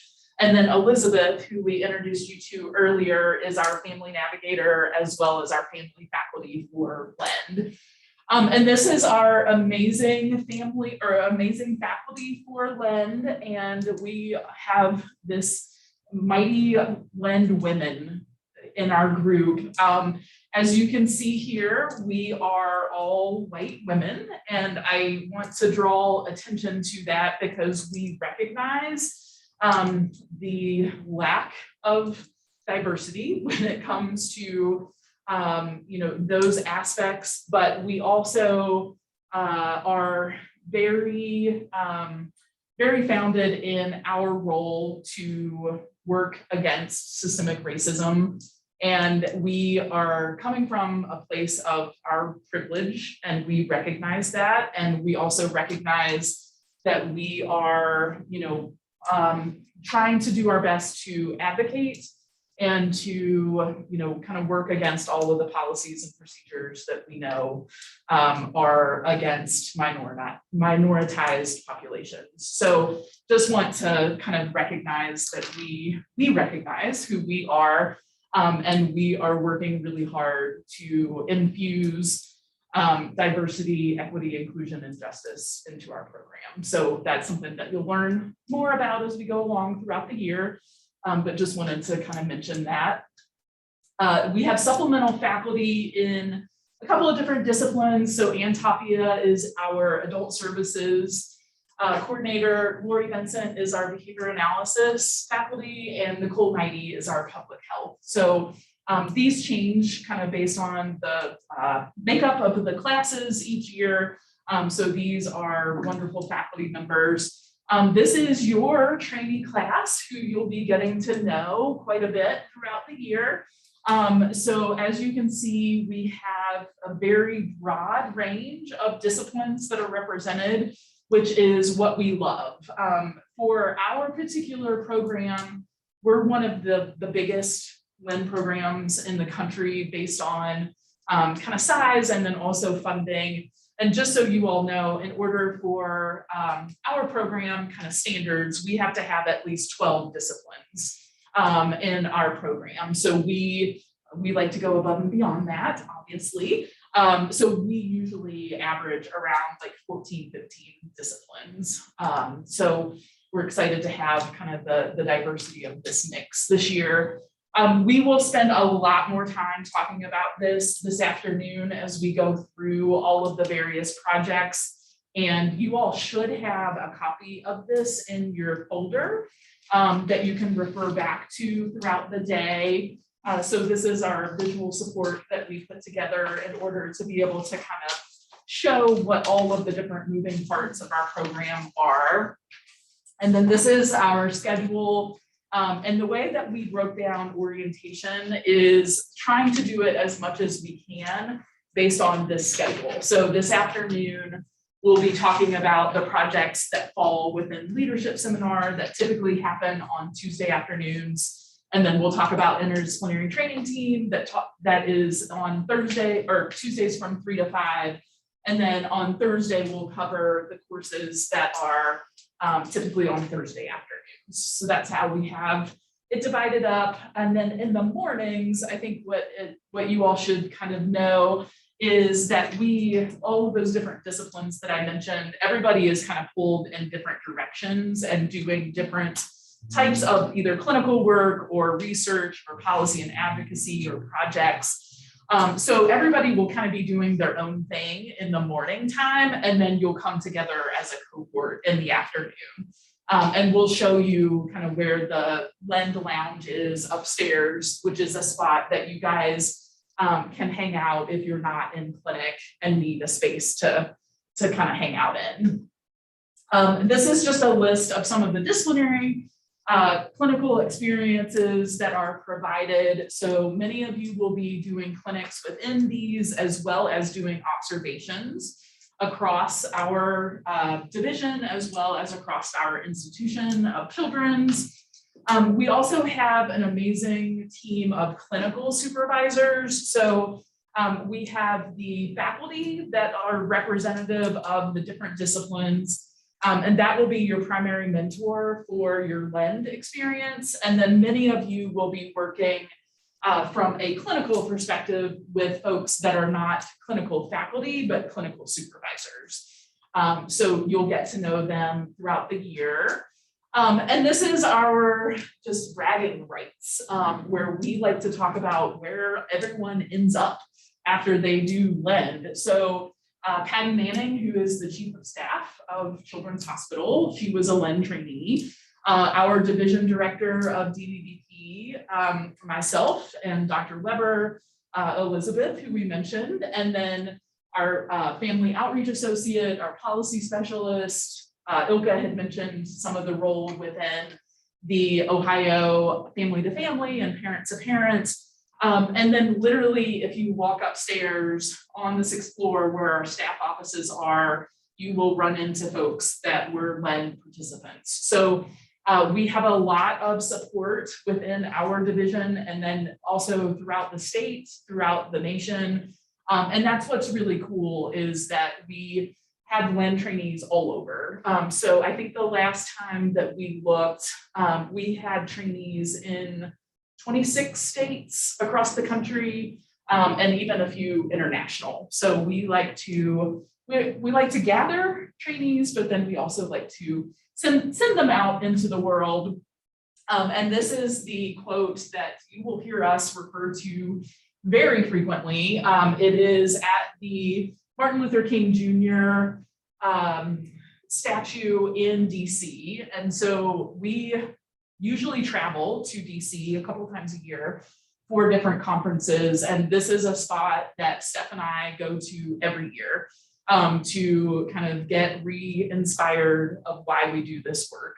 Because for us, it is more than just a career for us. It is really, something that we take to heart when we talk about not only fighting for people with developmental disabilities, but just fighting for social justice, just in general, for any population that we feel like, needs to have, that fight for equal rights. So it's a quote that's very near and dear to us. And one that we kind of have as our foundation of our program. So that I think were the slides, that we had to go through this morning. So see, we're right back on track, Steph. Wow. Noon. That's fine. So we have a break from now until 1 o'clock. You guys will be coming back to this room. And I think we mentioned there's the cafe that is downstairs where you all can get food. You can also do DoorDash or Uber Eats. They come here. But as don't try well. to or DoorDash the whole bowl because it just closed down on me. Oh, Sad day. no. It is a sad day. Yeah. Although I do have 2 whole bowls going to my house on accident. There's that. Whoopsie. Little things. I wanted to check about a tour. Yeah, anybody, Do we want to wait and do that like after we finish? this afternoon? we can, but if folks need to know where to go right now, we can That's take you. So if anybody wants to be shown where the cafe is, Jen can take them. And if anybody needs to know where the Lend Lounge is, I can take you. How's that sound? Or you can stay in here. Okay. Are the options, is there an option to eat here as well, or just? Yep. Yes, downstairs in the cafe or in the Lend Lounge. Only those 2 places, not here. Oh, in this room? Yeah. Yeah, you can eat in this totally- room. Yeah, in yeah. here. Just keep your distance, stay at your table. Okay, so I'll take folks down to the cafe. Anybody We'll want to take be folks shown to the the Lend Lounge right now? We can also do it later. I'm also walking. To get my lunch, so. Okay. Yeah, Lisa's going to the. All right, Lisa, lead the charge to the Lend Lounge then. Jen and I will brainstorm what we're gonna do for lunch, Not go to your house. not go to my house. Okay. Any cafeteria goers? Okay, Julie. Pay with our Yeah. bags there. What'd you say? Can we pay with our bags? at the- Yes. Yeah. Yes, Yes. yes. Because it'll come out here. Yeah. Yeah. This Yeah. Thursday, Yeah. yeah. Okay. Because that's, I sent an email about. Yes, yeah, we're gonna record, so I'll be down Thursday. Sorry about that. If anybody else wants to go to the cafe, head down now. You have all the stuff now. That's good. Yeah. Ooh, I was like, I can't. Yeah. Because I can do horrible things, obviously. right? Yeah, exactly. Okay. Okay, go ahead. Is it BRANDI? Yeah.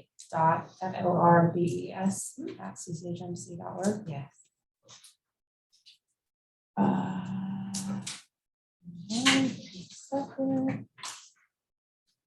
This is an easy fix. Keep bringing me the easy ones. Saving me from. No, computers it's, every day. yeah, because it is, it's hard with the Gmail on, yeah, we don't need 2 computers. All right, you should, well, let me make sure. Hold on. Okay, it was easy fix. Yeah, no, that was my fault. So I accidentally added you to last year's. You don't want that. Sorry, just ignore spring 2022, because obviously that has already passed. You don't want to go back. You don't want to go back in time. And just don't look at anything else, because it'll be overwhelming, but your stuff isn't there yet. So you're good.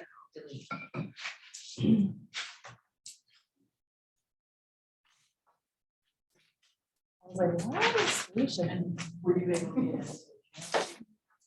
Okay. What did they do?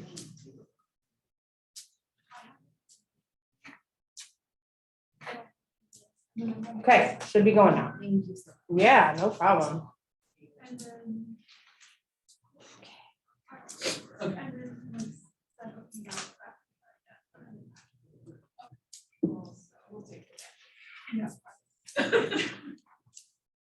All right. We will welcome you back. Hopefully you had a good lunch. Yeah, I'll do this little bit and then you can do the policies and procedures. Okay, so many of you have probably seen this grid because this is on our website, it's in our videos. It is kind of the picture that illustrates our program and how our LEND program looks different than other LEND programs. So our LEND program is built up with 5 key components. The first being your disciplinary experiences. So Griffin doing audiology work around the corner, Nellie doing genetic counseling work in lots of different places. That is one component of your LEND program. Whatever is your discipline. And if you don't quite know yet what that looks like, that's okay, because it will make more sense once you get a chance next week to start meeting regularly with your core faculty, And some of you have already been doing your clinical work and doing your research, and that's fine too. So just keep on doing whatever you're doing on Tuesdays and Thursday mornings. Then in the afternoons, we come together for these 4 courses. Pink Leadership Seminar is Tuesday 1 to 3. And you'll see this all reflected in Canvas once everyone's in Canvas, and we'll talk more about that today and Thursday. Leadership is going to have a wide array of projects, and we're going to start talking about those this afternoon. From 3 to 5, we also have interdisciplinary training team, or this is kind of what we consider our LEND clinic. So this is, we're going to have all the clinical disciplines, see the family and the child, and come back together and share out all of our findings and recommendations. And you guys are going to be the ones that share diagnoses and reports with the family. So that's Tuesday. Lots of moving parts, lots of projects, but we're going to go through all of them in small chunks. Then on Thursday from 1 to 3, everybody comes in here for core course. And this is your general disability overview from a life course perspective. So we're going to start with talking next week about intellectual and developmental disabilities, then kind of go through prenatal development, then work through some other sprinkling like autism and other case diagnosis specific sessions where we have expert speakers come in. So we really, and we'll talk about this with the policies and procedures. Core course Thursdays move fast. We really want your bottoms in seats by 1 o'clock because we have lots of guest speakers that come in. So we want to be respectful of their time and expertise. And it is sometimes difficult for clinics to get done on time. And so be thinking ahead. Don't be going to buy your lunch at 11 or at 12:59, making sure that you have something in the refrigerator for you. Or, you know what I mean? Like, you know, sometimes you just gotta be thinking ahead. But be here at 1 o'clock to get started. And then we also will have other people for core course and what we call Lend Light that will be joining from virtual Lend Land. But you guys get prime real estate of seats in person. But just letting you know, there will be some other folks, quite a number of folks for certain sessions joining on core course because we offer it for continuing medical education for some disciplines. Then on Thursday afternoons, we have seminar on evidence-based methods, and this is our research component. So this is going to be all the different teams that you'll hear about next Thursday, and we will vie for your attention and we will compete for your ranking. And there might be food and treats involved because we haven't done this in 3 years and we're really excited to woo you. But you will rank order the projects that you want to work on, and we will try our best to get you your top first or second choice. And then that is the group that you will work with the rest of the year on Thursday afternoons from 3 to 5. And there are 5 projects. And so again, we'll tell you more about those projects next Thursday, and you'll meet the team leaders for that. But that is a really cool opportunity to just get into research a little bit more, which is also why you had to do the city training, that long, you know, back and forth about research and why we have to protect human subjects. That's very important so we can do good quality research. So that is the overview of the week. Every week is set up like that, except until we get started with our ITT cases, with our kids being recruited and starting with our evaluations in the morning time, we will have more leadership. Woohoo! So there might be some days here at the beginning and some days at the end of each semester where we have leadership from 1 to 5, but they're 2 different topics of leadership, just 2 different presentations or experiences. But then once ITT gets started, it's leadership, ITT on Tuesday, core, SCBM on Thursday. What questions do folks have? Okay, then we will move away from the slides for a moment and have you move to your policies and procedures manual that's in front of you. And we're going to talk through that a little bit.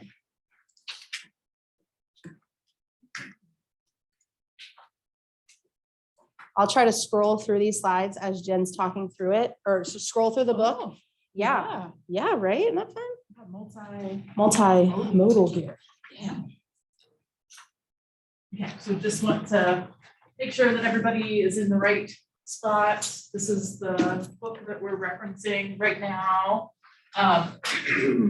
The first couple of pages are just kind of a review of what we talked about earlier today with regards to an overview about Lend and how we fit into the USED and kind of basics about our websites and that sort of thing. So it's just kind of overview of what we talked about. And then there's a section that talks through all of our core faculty. And you'll be able to get to know them more. We're gonna do like a little meet and greet on Thursday, where they'll be able to introduce themselves and talk a little bit about kind of their interests and that sort of thing. And then the page that we're gonna start really talking through is on page 7. At the top, it says attendance and participation policy. So we want to make sure that everybody understands kind of the structure of the Lend sessions. So every Tuesday and Thursdays, there's 2 different sessions of Lend that are happening. So there's a 1 to 3 session and a 3 to 5 session. So if you miss one of those sessions, that would be one absence. If you happen to miss the full afternoon, that is actually 2 sessions that you have missed. So there might be makeup requirements for each of the sessions that you miss. So like Steph had mentioned, we really want to provide a lot of respect to the speakers that come in to present. So make sure that you are ready and ready to learn at 1 p.m. Or at 3 p.m. unless we tell you otherwise. And what we will have you guys do is if you are in person and you are here, we will have somebody who is taking attendance.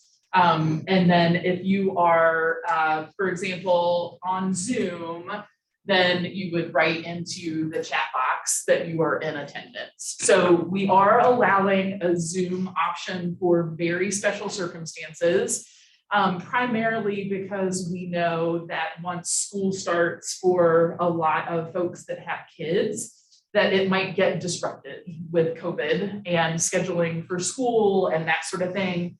So we wanted to have the option of people being able to log on for special circumstances, or if you are ill, but well enough to be on session, then that is fine. If you are ill and really ill, we don't expect you to be on session, but we would ask that you make up a makeup assignment. So if you have to miss for any reason at all, there's 4 different people that you will contact.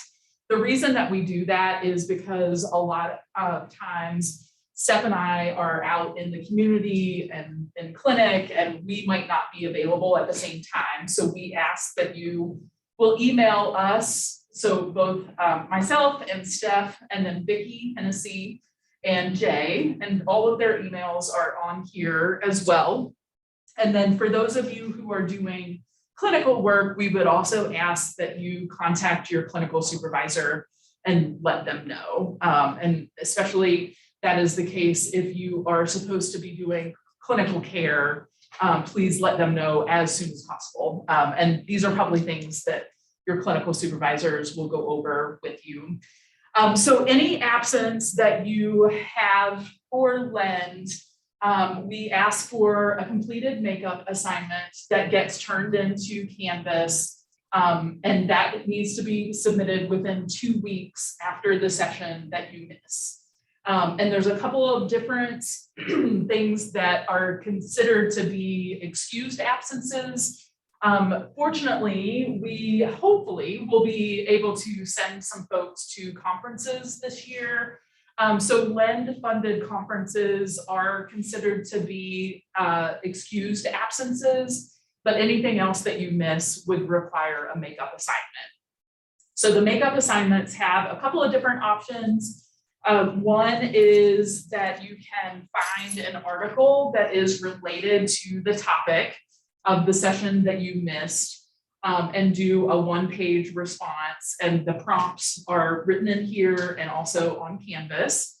You can also review the video of the missed session. So all of the sessions that we have, we will have them recorded and they will be uploaded for access to those. So you will watch and complete a reaction paper to the video. And then we also will be reviewing a lot of different policy information. So if you are really interested in policy and would like to find kind of a policy or procedure that you would like to review, then that's an option as well. So those are your 3 different options for makeup assignments. Again, just to review, if you miss one session, then that's considered to be 1 absence. If you miss a full afternoon, that's 2 absences. And then email everybody to let us know if you need to miss, and then do the makeup assignment within 2 weeks. So what questions do you all have about absences? Yeah, John. So if you miss 2 sessions, you need to make up. You got it. That's correct. You One missed for each afternoon. session.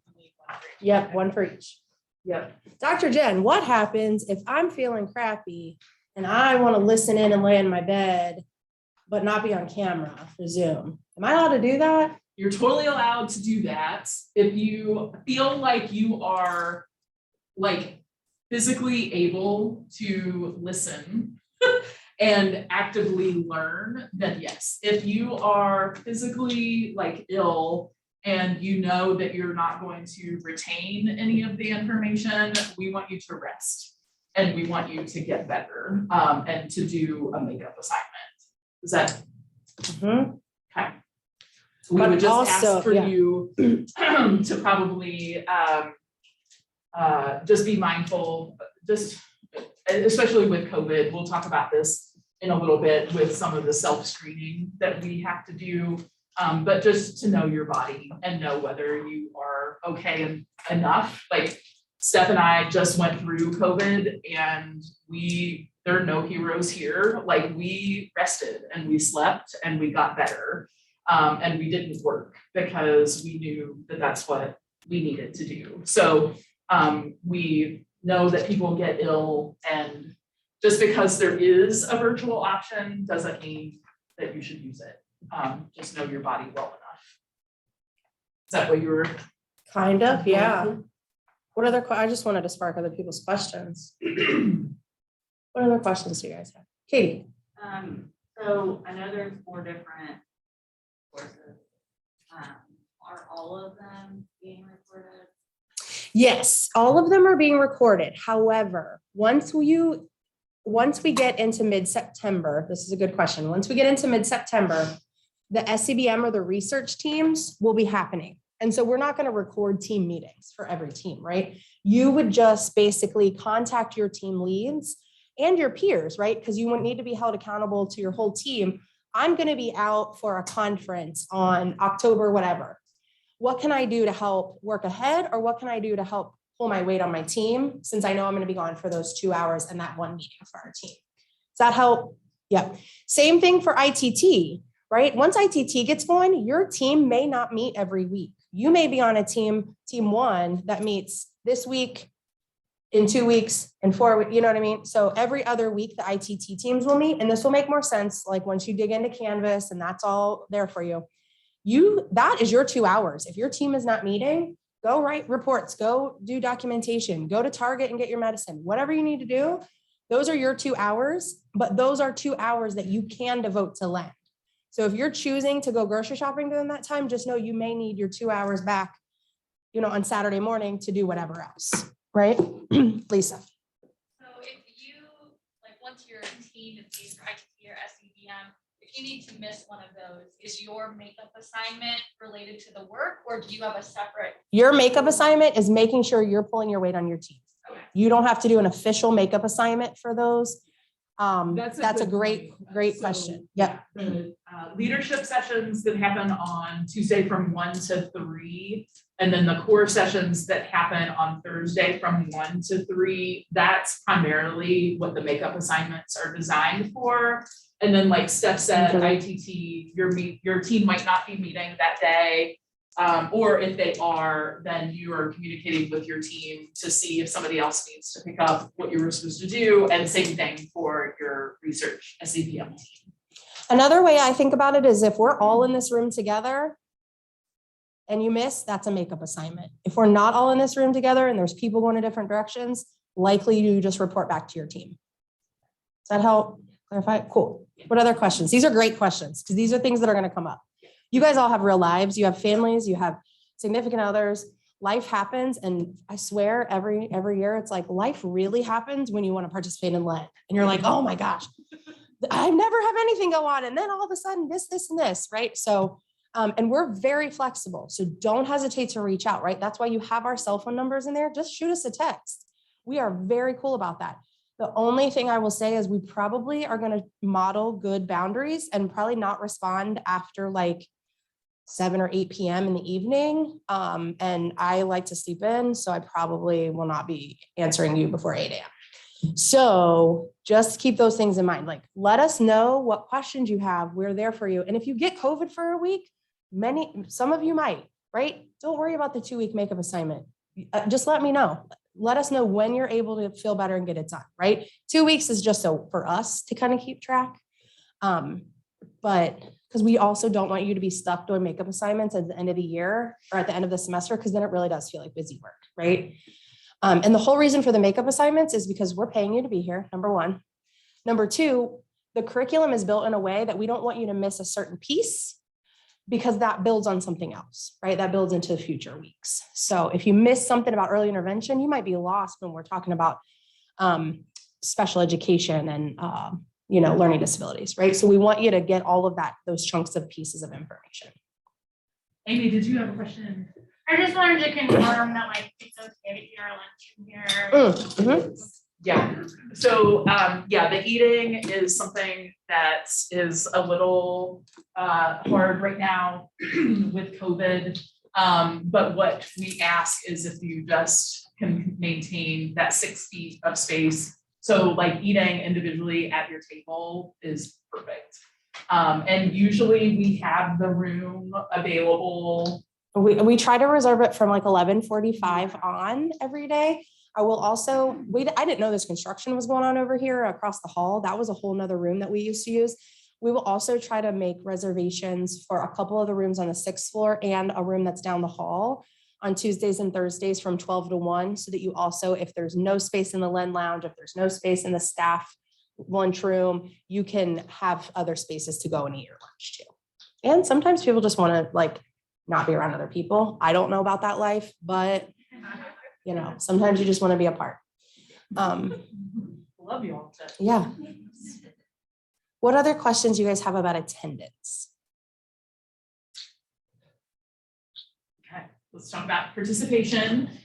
So this is something that, again, has evolved over the years. We refer to this as tech on task, that if you have technology that is helpful to you, so having a laptop where you can take notes, if you have something that you need to like Google real quick as you are learning in a session and want to learn, something real quick, you can definitely do that.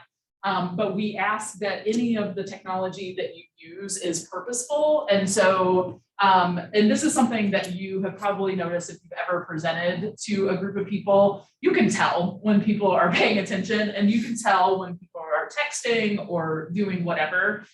So just be mindful of that. We want to be respectful to the presenters and also most importantly for you guys to learn as much as you can.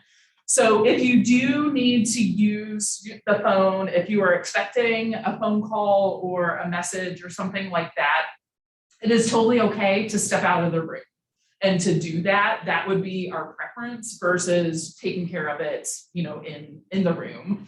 So just make sure that you can let somebody know, like if you can let the speaker know or let one of us know, hey, I'm expecting a doctor's, call at such and such. I'm going to step out to take this. Totally cool.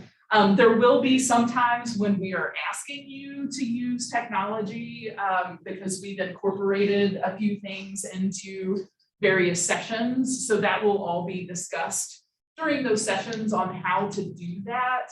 And then, the other thing that we want to just make sure everyone knows is if you don't have a laptop and you want to use one of ours, we have plenty.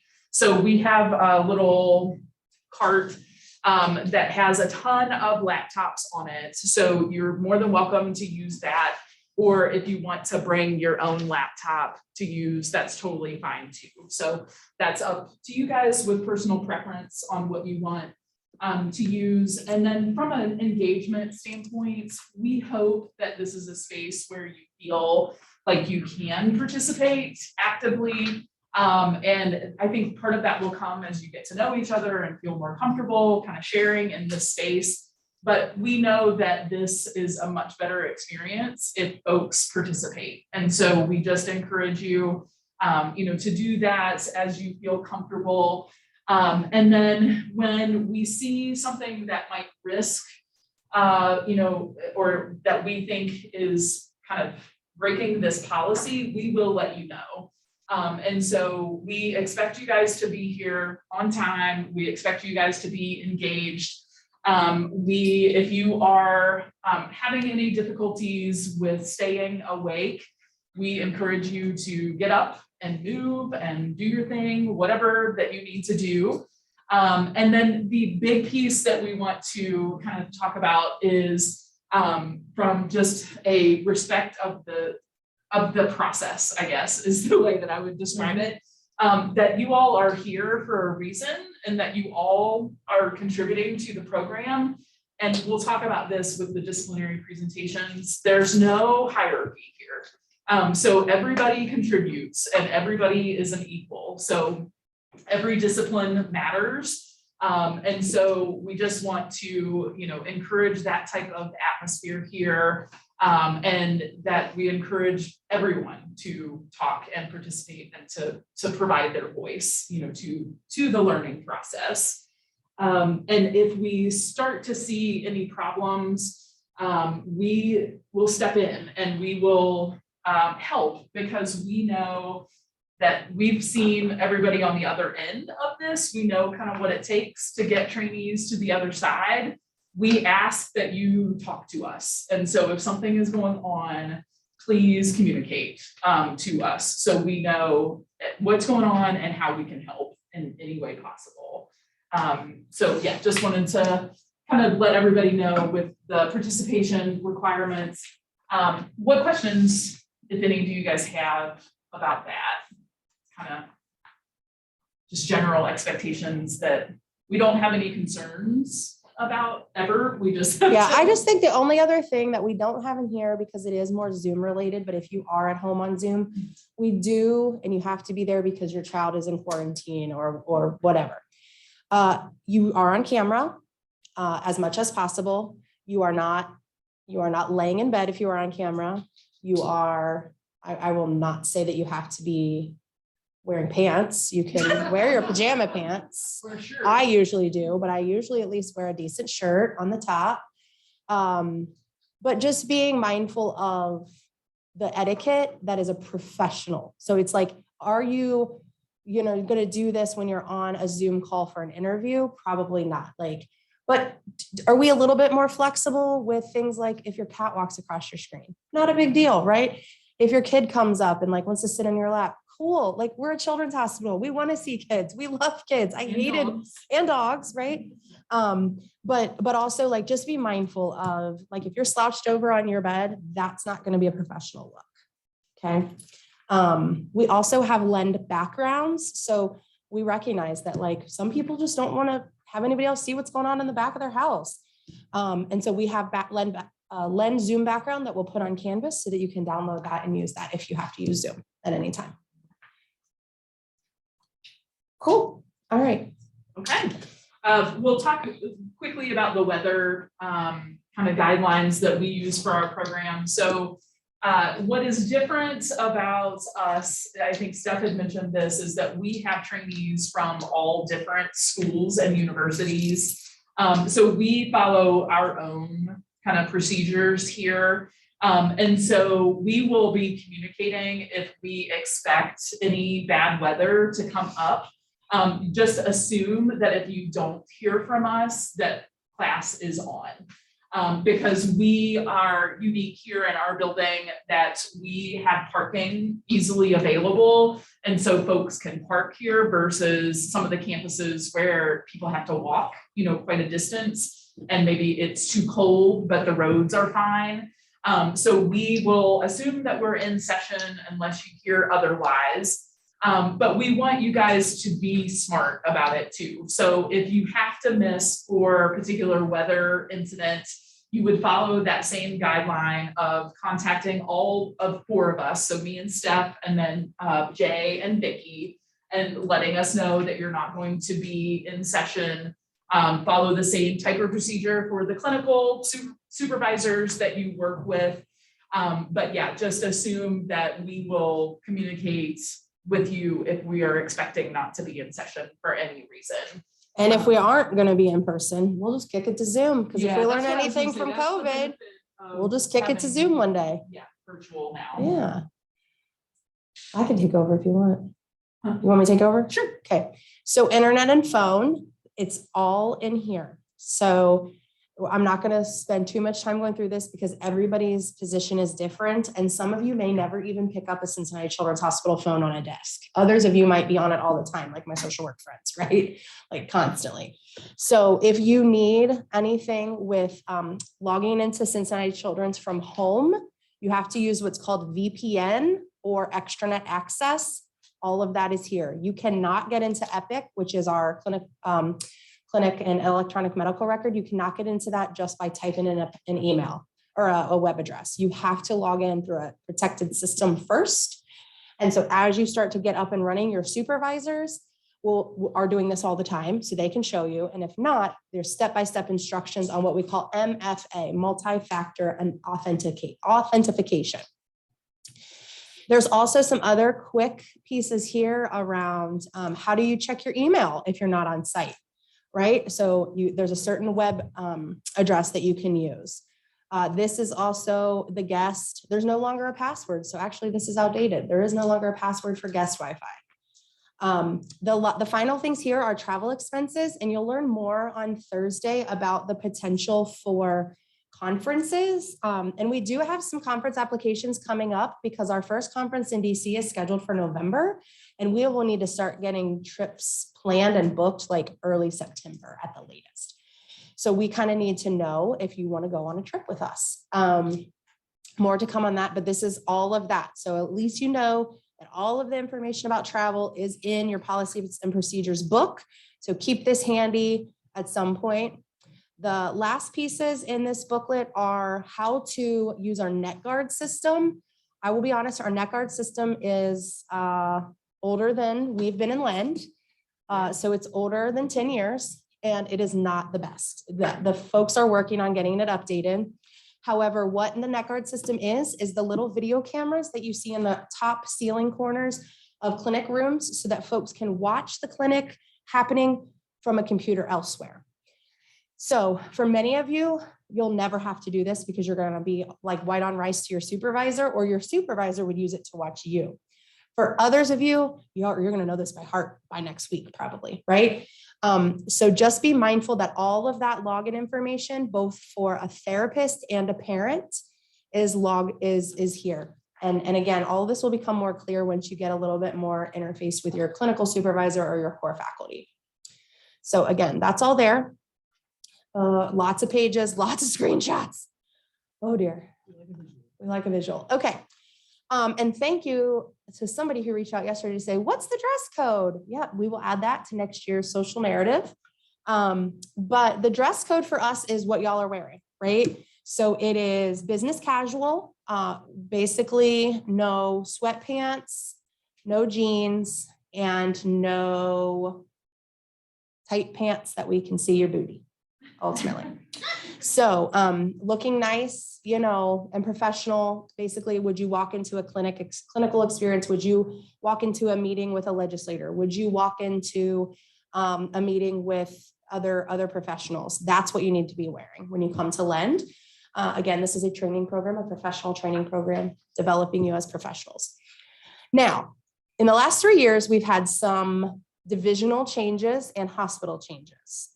So hair color no longer has to be natural color. You can, if you know, one day Lisa might be like, I'm gonna go purple. Okay, go purple. That's allowed now.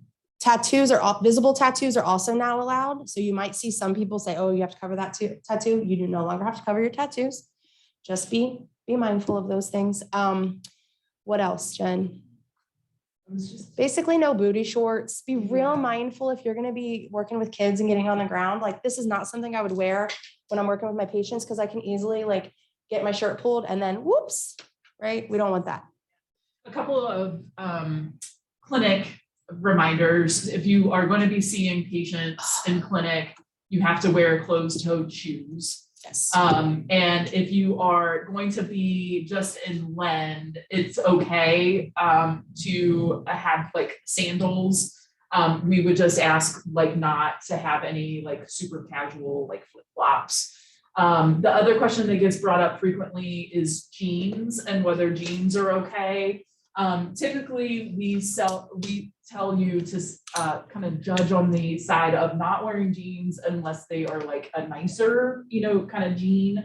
And then the other thing that gets brought up frequently, I think, is kind of advocacy type of things, like with messages.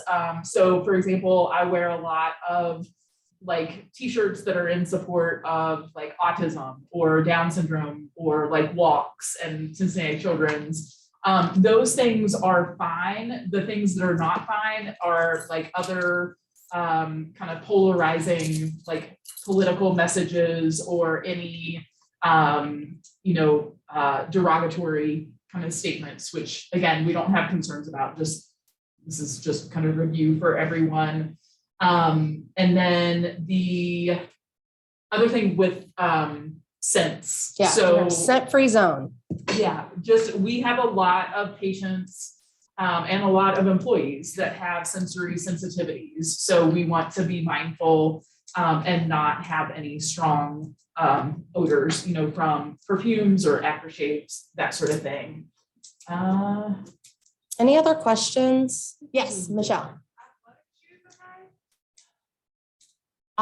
So there's some of you that I would encourage you to wear athletic shoes. As Elizabeth on Thursdays will know, like I always wear my gym shoes because I wear scrub pants on Thursdays because I'm rolling around on the mats with the kids. So I think it just depends on what goes with your outfit, what looks professional, but also like what is appropriate for the patient population.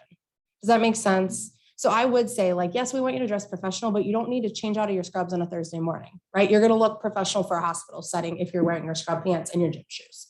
Great question. Thank you for bringing me back to that. That is a very good question. Because I will look like way different on Thursday mornings after I'm in clinic, because we work with some pretty aggressive patients that I don't want to wear clothes that I definitely don't want to wear something like this, Yeah, that's a good point, because I think if you're seeing patients on Tuesday and Thursday mornings, prioritize your needs in clinic over like looking super professional for Lend. Oh my gosh, my favorite story about myself is that I used to change before I came to Lend. And that, I was like full on scrub pants, hat, backwards hat, because I had a hair puller. And then I would change before I came to Lend. And then finally the Lend director was like, honey, you don't have to change your clothes. Like you're working in a hospital. I'm like, oh, thank you. And if you come to clinic wearing a skirt and like high heels, like you're not going to survive. No. Like working with our kids. Long earrings, So, long necklaces, just leave them at home. Prioritize being clinically minded. Yeah, good point. Yeah. Great question. Other questions?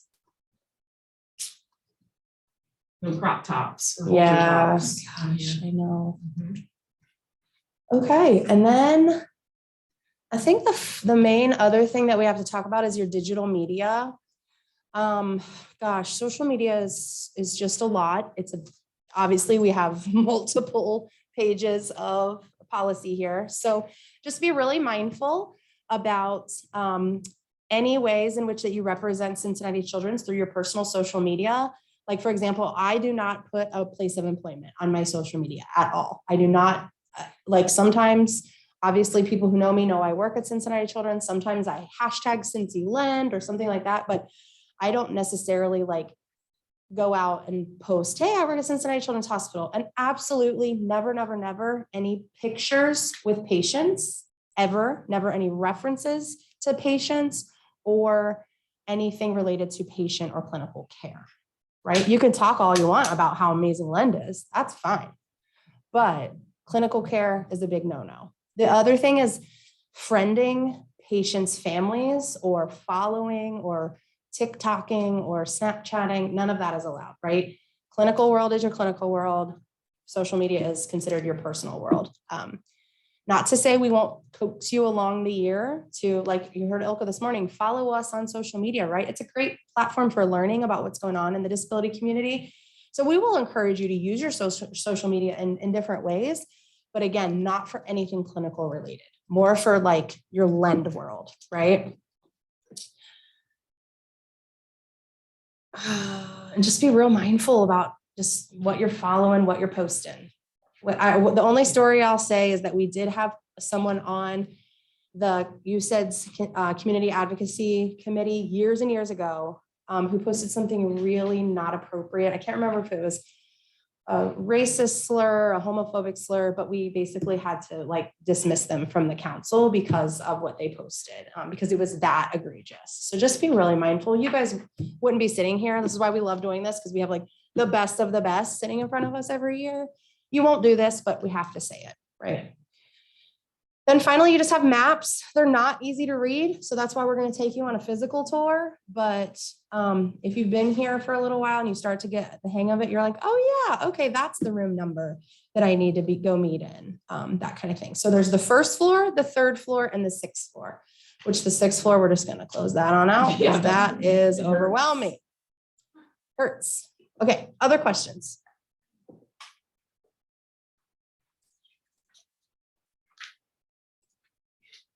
All right, Jen, can you do safety in 20 minutes? Yeah. Okay, Mhm. well, look at you. Definitely. Yeah, because some of it I think we've been kind of chatting about. Hold on. I gotta move this over here.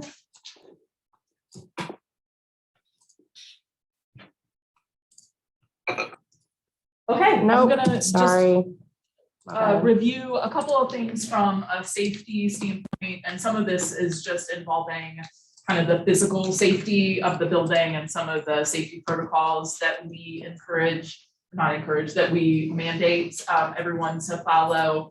But one of the things that we want everyone to kind of be mindful of is just being aware of your surroundings, and that means kind of within our building, obviously, but also getting, to our building. And then make sure that you have any of your valuables, if you have a cell phone that you have with you, just keep it with you. And secure any of your personal belongings in a spot where it's close to you. Because we do have, we only have our faculty and staff on the sixth floor where the Lend Lounge is, but I think we just need to be careful with that. So just kind of keep your stuff with you. The badges that you guys have or will have, we require folks to wear them above the waist for identification reasons, so people can see where you are from and that you belong here. And then we also want to talk about parking real quick, because we want everybody to park in our garage and not park on the street. So Jay had mentioned that there were a few folks that hadn't filled out the parking information yet. So if you haven't done that yet, please do so. So that way we can make sure that you can park in our garage, because they get pretty finicky about that, and you will get a ticket if you don't have the proper authentication for that parking. And then this was more when we were doing things that were kind of Lend related, that were kind of offsite. But if you are gonna be away for any reason, away like from your team or anything like that, just let folks know. Emergency procedures, we have these handy yellow binders that I'm not gonna review with you, but they are located on each floor. And it's also on CenterLink, which is our kind of main CCHMC like website, basically, that is internal. So a lot of the information that I go over today will be housed on CenterLink. This is what the yellow binders look like. So you will see them on every floor, and I think that they're located right near each of the stairwells. So that's the spot that you can find them. And there's a couple of other kind of emergency things that we like to folks, and usually when you go pick up your badge, you will have received an emergency color code system. If you don't have that, can you let us know and we will make sure to get you one. So that is just an easy reference for some of the codes that we follow, as well as some of the important contact information for various departments and divisions that you might need to contact, like protective services. Speaking of protective services, if you have been down on the first floor at all today, you will see that there is somebody from protective services that is stationed downstairs on the first floor. And we use them for a variety of different things, but the big thing that you can kind of think about is if you have any concerns for your own safety, or if you see kind of a dangerous situation that is unfolding that maybe doesn't involve you, but you see something, it's that whole, if you see something, say something, then these are the folks that we would call. So I would go ahead and put that number in your cell, because they can be helpful for both, you know, when there's emergency situations that happen. And then also if you are here for any reason and it's late at night, for example, and you don't feel comfortable like walking to your car, even if it's in the garage, you can call and get an escort from protective services. So hopefully you won't be here late at night because we have boundaries and we encourage that. But just in case you need to contact somebody, that way you have the number. And it is also available on that little emergency code badge, badge buddy thing that you have. Yeah, so we have emergency or protective services folks here until 9:30 on Monday through Friday. And they can be contacted at any time. And like I said, just go ahead and add that number to yourself so you have it. And then this is something that we learned as we were doing a CSI situation, because we were watching something happening across the street and we tried to call 911 from our office phone and we couldn't get through, and we were like, what in the world? So there's actual like delay when you call 911, there's a delay in the connection. So if you need to call 911 for any reason, don't hang up, because it goes through directly to protective services. And then they'll have the phone number and the location, and somebody will follow up with you. So that was just a little lesson that we learned about 911. If you see something that is suspicious, and that could be a person or an item, we were at a health fair the other day and a random like backpack showed up and we were like, oh, so for example, if you see a random backpack, you know, that just appears, or if you see somebody who looks suspicious, go ahead and contact protective services. Obviously, if you see something, then, you know, kind of just follow basic safety with regards to not touching anything and notifying the folks and evacuate if you need to. And again, this is all just kind of worst case scenario things that we have to review with you. We are in a safe spot, but we just have to go over this stuff. The one thing that will probably happen if you are in clinical care is we have kids who are bolters. They will bolt from the area or elope from the area. So that is something that could happen to you guys with a missing patient.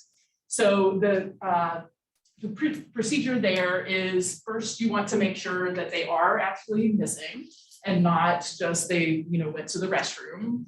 But if you know that they are missing, then to notify protective services and provide them with the information that you can about the location they were last in, the description of what they look like, any identifying information, and then anything that could be helpful to them. So, for example, if you are seeing a kid with autism who doesn't use words to communicate, then that would be something important to let them know.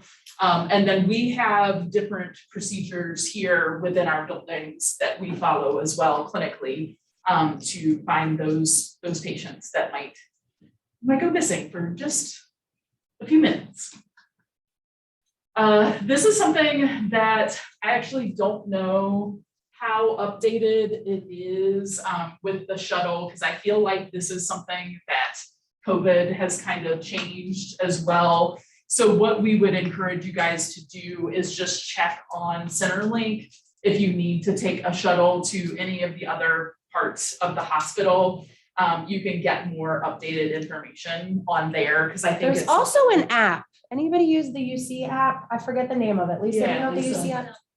Double Map, yes, Double Map. So you Perfect. can, and you don't have to be a UC student to use it. You can just download it and. Okay, this is something that it probably will happen at some point to somebody. And it is that if you have any concerns, safety concerns, that you would call 803 SAFE. So for example, a former employee of mine jammed her finger in a stapler and had like a little cut. And so, yes, we had to call 803 SAFE. So she let me know. So you all would let us know, you would let Vicki know, and you would let Jay know. So this is any concerns that you have. And this is also with any types of spills or anything that you need like cleaned up, that sort of thing. And then the other piece that we wanted to go over with you is with COVID related. So I'll show you kind of the screen for this, but just so you know how 803 SAFE relates as well. When you do your screening for COVID, you will, if you fail the screening, and we'll show you exactly what that looks like. If you fail the screening, you will be prompted to call 803 SAFE. And then they will walk you through the procedure for COVID. Again, we'll go through some basics because it's likely to change. You want to finish the slides and then go back to the COVID Yeah. screener? Okay, Yeah. cool, go ahead. Yeah, so if you have any kind of random spills that happen, I'll never forget, I spilled my tomato soup all throughout the hallway and with like blood everywhere. So I had to call the environmental safety folks to come and clean up the mess. The other thing that is kind of unique about this building is that trash is taken out on certain days of the week. We're pretty sure that the Lend Lounge is on Wednesdays. But if you have something that is stinky and you can kind of go and throw that away, like in the like break room upstairs, this will all make more sense to you. These are fine, they're empty, but we just want to be mindful of the Lend Lounge because it's kind of a tinier space and it can be out of control if it gets stinky. And then any clinical needs that you might have. So for example, we use these folks if we have like certain materials that we need. You can email these folks and they can help you out with those supports. And then this is kind of what we had talked about with the professional kind of safety kind of standards that we have with social media also, and this is just with professional boundaries, just in general, that each discipline that is in here has their own code of ethics and kind of professional boundaries. But what we, want to make sure that we kind of insist on in the LEND program is that we don't share kind of personal information, with the patients that you'll be working with. So obviously they are not going to have, cell phone numbers, or you're not going to get their cell phone numbers for personal reasons. So just being able to maintain those professional boundaries. And we want to be kind of in that sweet spot where we are helpful. And so we're not overly involved where we are crossing those boundaries, and we're not under involved where we're not providing the care that we need to. So just making sure that we kind of stay in that sweet spot, and that we maintain relationships that are not what we refer to as dual relationships, where we are here providing a service, a clinical service, a research service, whatever it is that is your role. But we are not here in a friendship or personal capacity. And so that becomes important for some of the social media stuff that Steph had mentioned earlier. But we hope, like we've been talking about all day, that LEND is a safe space for everyone. And there's actually a safety email, or there's a person in charge of safety who checks the emails. And her name is Kristen Currens. And so if you have any specific safety related issues, obviously we would want you to contact us and let us know, and hopefully we can answer those questions. And then we might refer you to Kristen if it's something that we can't answer. So any questions about the safety? Boring, but important. Okay, and now we'll go to COVID. And this is, something else. Do you have your screening from this morning that you can show them what it looks like? So we're gonna show you what it looks like to do the COVID screening. Did I spell that right? I can't see it. Nope. It's an F.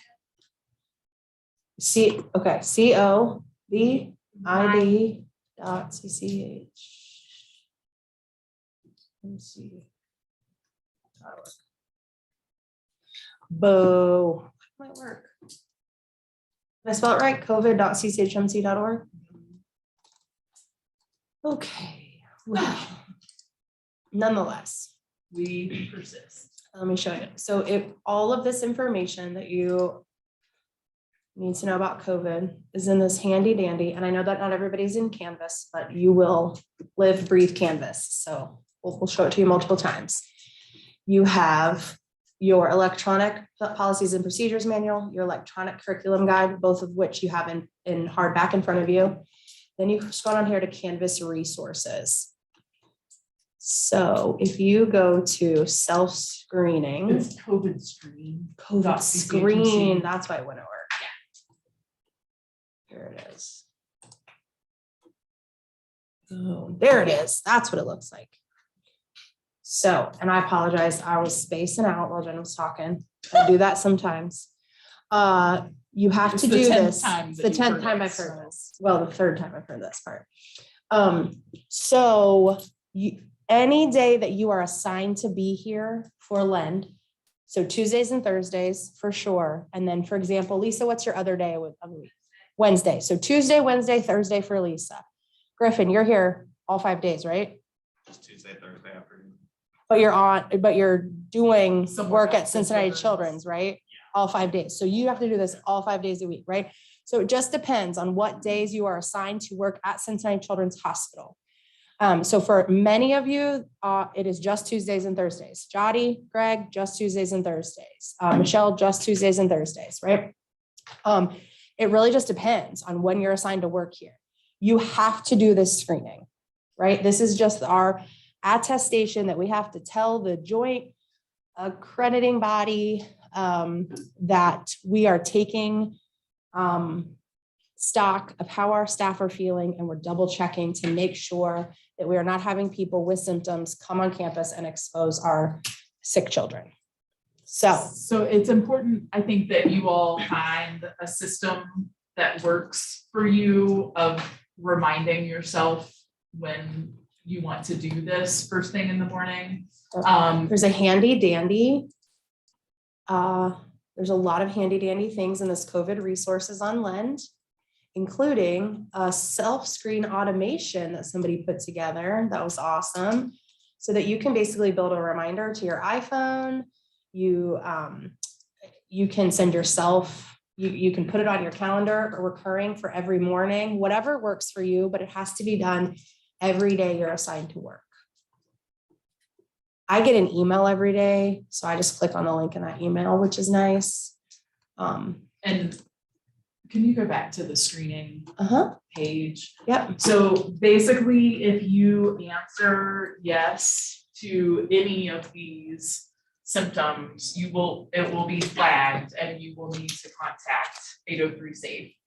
And then they will walk you through kind of the procedure for COVID testing. And it's changed over time. Oh my So gosh, it's changed we're not like even going 400 over it. times I in think 3 years. it's just that you go by the guidance that is provided through the 803 SAFE. We will say, like, to just know your body, with regards to these symptoms, because like we said, if you answer yes to any of it, it will be expected likely that you will be tested. So I think it's something that we've kind of learned, along the way, when, to be, just kind of mindful of that versus if you, eat And something. even if you think it's allergies, it might be COVID. So just hit yes that you have symptoms. Yeah, Lisa. So if you are, say it's Thursday, I'm assigned to be here, but I'm not here because I'm at a conference or I'm taking a personal day or whatever, are you still No. required? No, Mhm. no, that's Yeah, a good question. If you are like on a personal day, a paid time off, whatever it may be. You're at a then- conference unrelated to Lend, you do Yeah. not have to do this self-screener. Yep. Even if you work on a Saturday because you're like, hey, I really like to work and I'm gonna put my report aside and I'm gonna work on it on a beautiful Saturday afternoon. You don't have to do it on Saturday because you're not assigned to work here, right? Especially if you're just doing stuff from home. You don't have to do it. Just the days you're assigned to be here. And I get a report because many of you roll up under me, so well, let me see your name on the report. Because then I have to be like, hey, Amy, do your screener. Yeah, go ahead, Amy. What about days where assigned, like technically assigned to be here and work from home? Like when? Yeah, same, do it. Yep, if you're assigned to be here, but it's a work from home day, still do your screener. Okay. Yep, that's a great question. Yeah, yeah. All right, I think we need a movement break, right? Like my little son watches. Projects of Lend this afternoon, very, very quickly. This is just this is an appetizer. This is just a little preview, and then you will hear more about all of these projects at a different time too. So we just want to kind of gradually expose everyone to the different projects that we're going to be learning about in Lend. So one of the things that we will have everybody do is an individualized leadership plan. We refer to it as an ILP. So like I mentioned earlier today, all of the Lend programs are based on maternal and child health leadership competencies through the federal government.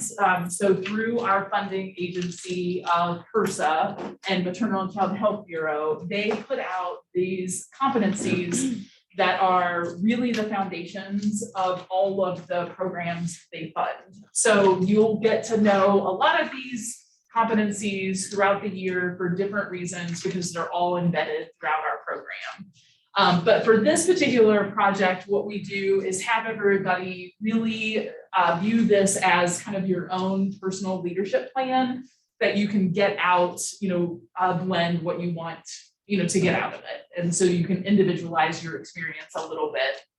So this is just a list of the MCH leadership competencies. Again, you'll get to know these throughout the year, but just know that they are the foundation for everything that we do here in Lend. And we will be having a particular session where you guys will get some more time to work on your development of your individualized leadership plan. So again, this is just exposure. So you guys can know that that is kind of the foundation here of our program. And what we do with the ILP is that we basically want you guys to think about, okay, where are you right now in your leadership journey? And then how can we help you develop these goals in these specific areas with specific learning objectives? So what we do is help you monitor your progress across the year with these specific goals and these specific objectives. So we have a couple of different requirements for the ILP. There are a few of the competencies that all of you will be doing that are required. So the ones that are required are family professional partnerships, cultural competency, policy, and then we have a kind of self-care goal that we kind of require all of our trainees to do to really encourage you guys to incorporate that into your life plan. So each of you will be doing each of these 4 different competencies, and then you get to choose 2 more that you want based on your own personal interest. So for example, we are kind of looking at how do you do this in a way that is going to most fit your need? And we use SMART objectives. So we'll talk a lot more about these, but specific, measurable, attainable, relevant, and time-based. And we have a particular ILP form that is really nice that is kind of set up in this way. So for each of your goals and each of your objectives, you can lay them out in this SMART format to help you kind of structure this. So some examples, this is for policy. I will attend at least one relevant national, state, or local conference on disability issues and submit a 1-page reflection. So this, again, just examples. There's several different examples of ILPs that we will have posted on Canvas that you guys can refer to as well. So the way that we have this set up is it's usually October-ish, during October, so end of September, I have to look at the timing. All of you will be meeting with Steph and I for a half hour. Oh, yeah, meeting. sorry, it's in October. I Okay. was Yeah. in the zone. Mhm. So in October, we will meet with each of you for a half hour to review your objectives. And the biggest kind of goal for that meeting is that we help you get connected with resources or people that you can reach out to, talk about, whether these kind of goals are realistic and how we can help shape them. So we meet with everyone at the beginning of the year, and then you will meet with your faculty mentor in the middle of the year, usually in January, right after winter break. And then at the end of the year, you will meet back up with me and Steph in a meeting to brag about all of the awesome stuff that you've done over the year. So again, these are designed for you to really specialize in kind of the areas that you really want to learn more about, with some of them being required that we definitely want you guys kind of leaving here with these competencies. So these are, again, just more examples. There's a couple of helpful resources that we will continue to present to you over the year. One is the MCH Navigator that is just a kind of clearinghouse of different assessments that you can take. There's also a couple of really nice ones at Georgetown that are focused on a couple of the different competencies. So when we go through our session where you guys have some time to write some of these objectives in class, we'll pull these back up and you guys can kind of use them as a basis too. Because sometimes you can take these assessments and say, okay, I want to take this assessment and I want to, improve in this specific area. And you would take it like now and then take it again at the end of the year to see your growth over time. So again, this is just an overview of all of the different competencies that you guys will be learning about throughout the year. Any questions at this point? Again, we're gonna be coming at you with projects. Jen, if I wanted to be an overeager beaver, could I just take the MCH Navigator tomorrow? Yes, I can I would take the say no, but MCH, she says yes. right? That's the difference between us.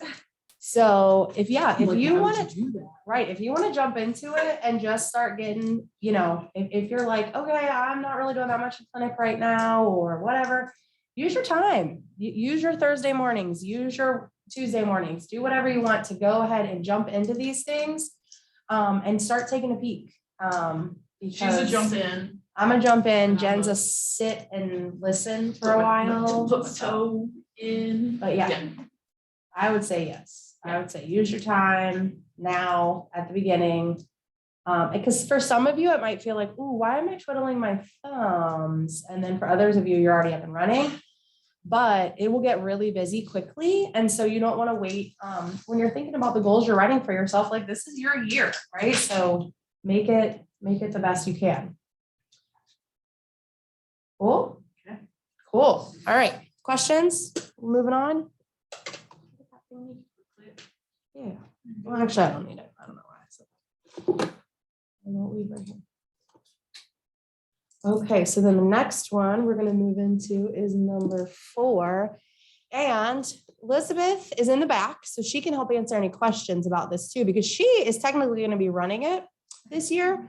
However, since this is her first orientation since she was a trainee, we let her off the hook this time. So the Family Mentoring Project, otherwise known as the FMP, is organized by Elizabeth, right there in the back, that you met her this morning. And this is an opportunity for you all to be paired with one other LEN trainee and then be matched with a family with that who has a child, adolescent, or adult with a developmental disability, so you can learn what their life is like. So you might say, oh, well, I am a person with lived experience. I am a mom. I am blah, blah, blah, right? Nope, you're going to be matched with somebody anyway who has a child with a different disability to learn what their experience is like. Yes, Jen. Congrats, tell us about this. Yeah, Yeah. good call. Mhm. So you also have this curriculum guide in front of you. So Everything Reapers that we talk about. is also in this curriculum guide. Yep, sorry. So, and it should be somewhat in the order that we're going in. Might be a little off. Is it, Maria? Yeah. Okay, cool. Maria's like, I already got this, ladies. Where have you been? So yeah, the curriculum guide is what we're going through. So the curriculum guide is your hard copy place for all of these overviews, not the slides, obviously, but just in general. What are the projects? What are the activities? What is the evaluation? So you already saw ILP, right, in there? So now we have FMP, or Family Mentor Project. This is a really popular project because it does get you out into the community. We will have more specifics, and we're gonna, kind of again, watch COVID numbers, because we had to go from 100% in person in 2019, early 2020. March 2020 came and we were like, whoa, we got to do this all virtually for the next 2 years.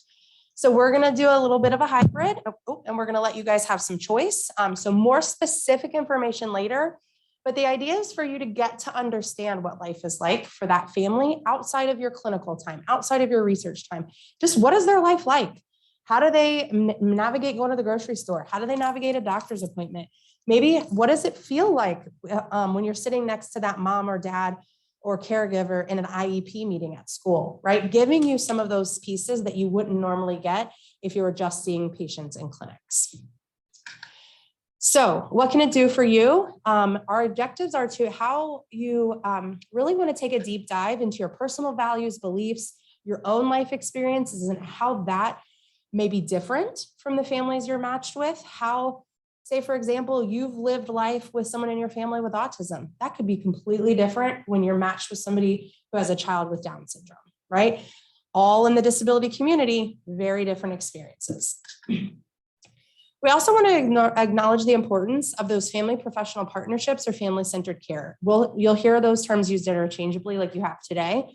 And just really, what does it mean to encourage a family and a caregiver, and especially the patient themselves, to have a voice at the table?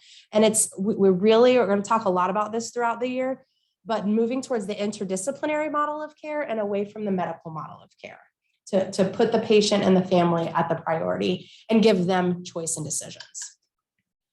We also recognize that the world is not set up for people with disabilities. And so to see that in action at school, at community settings, out doing recreational activities, like what is it about their lives that makes it more complex, that if we just had things set up differently would ease the stress and the burden. Family discipline trainees, again, your families are unique. You bring a personal perspective, but you're also going to be able to see the similarities and differences. So we do want you to participate in, and we get this all the time. Do I do that project? Pretty much yes. The answer is yes. If you're here in this room right now, you are going to do every project.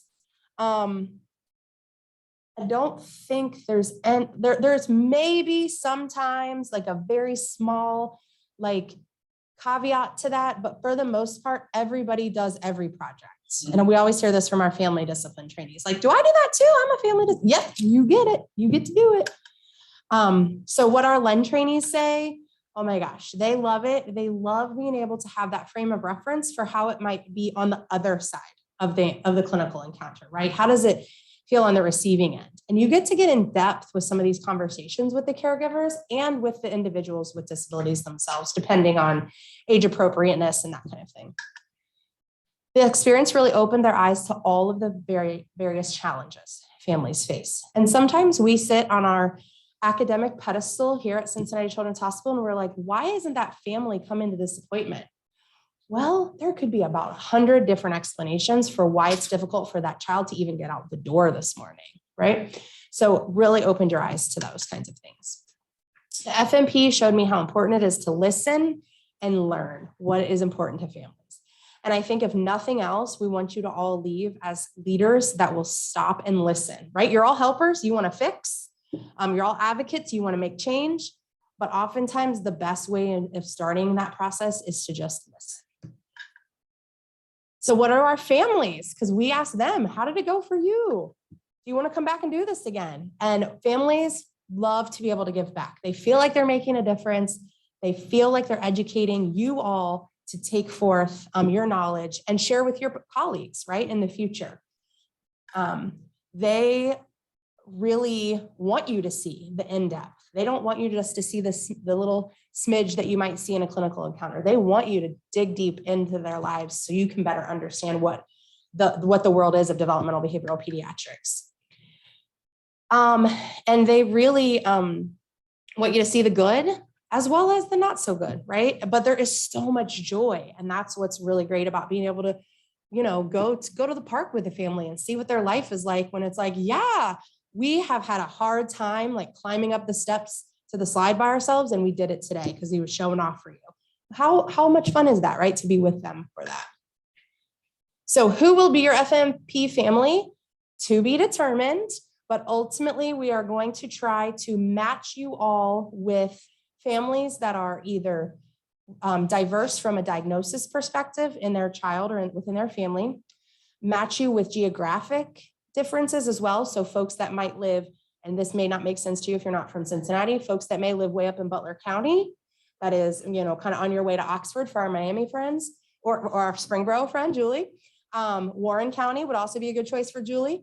All the way over to Claremont County, where it's much more kind of on that Appalachian Trail. So it's part of the Appalachian Highway, Jen. I just got sick by that, sorry. Because we drove it the other day. We had to go to Adams County. It's like an hour and a half directly east. So we took the Appalachian Highway right along the trail. Or, you could be assigned to a family that lives like right around Cincinnati Children's. So more to come on that. Again, in a few weeks, you're going to hear about all these projects so much more in depth. Today is just an opportunity for you to hear the acronyms and get a little bit of a teaser to get excited about these different projects. What do you have to do to prepare? We're gonna match you. We're gonna just consider your schedules. Know that these visits are likely out of the Tuesday, Thursday Lent time. So just be mindful of that. We can't say, hey, parent, can you make sure you're available at 9 a.m. on this Tuesday morning? Because that's the only day I'm available. That's not the way the world works. And that's part of becoming a professional in this field is we have to build that flexibility and understand we need to be responsive to the community and the parents' needs. So, it might be a Saturday morning top soccer game or swim lessons on Wednesday night, right? Just be really mindful and know to block your schedule. And we're not asking for a huge time commitment, like an hour, hour and a half tops for 4 visits. So the time commitment is really not large. It's just the time commitment to schedule it is sometimes the more daunting process. More to come. Go ahead, Elizabeth. I think the intention was to have 2 virtual and 2 in person, is that right? Yep, and that's what we'll get into more in a couple weeks, but we'll make it a little bit flexible for you because we want you to see in person, but we also recognize that that we learned over these last couple of years of being forced to do virtual. There was some really cool benefits of being able to just sit and dig deep with a mom about her experience when she received her child's diagnosis, right? And that you might not be able to get to in that depth if you are watching them in the living room while the child's running around playing, right? So it's a different experience, but so rich both sides. So more to come. And again, it's all going to be based on COVID trends and your comfort level. Elizabeth will vet all of these families. So you will not be the first person that walks into this family's home. Elizabeth will already have met with them, gone to their house, checked everything out. We wouldn't put you in an unsafe situation where you would, be the first person to meet this family. Okay. So what questions do you have?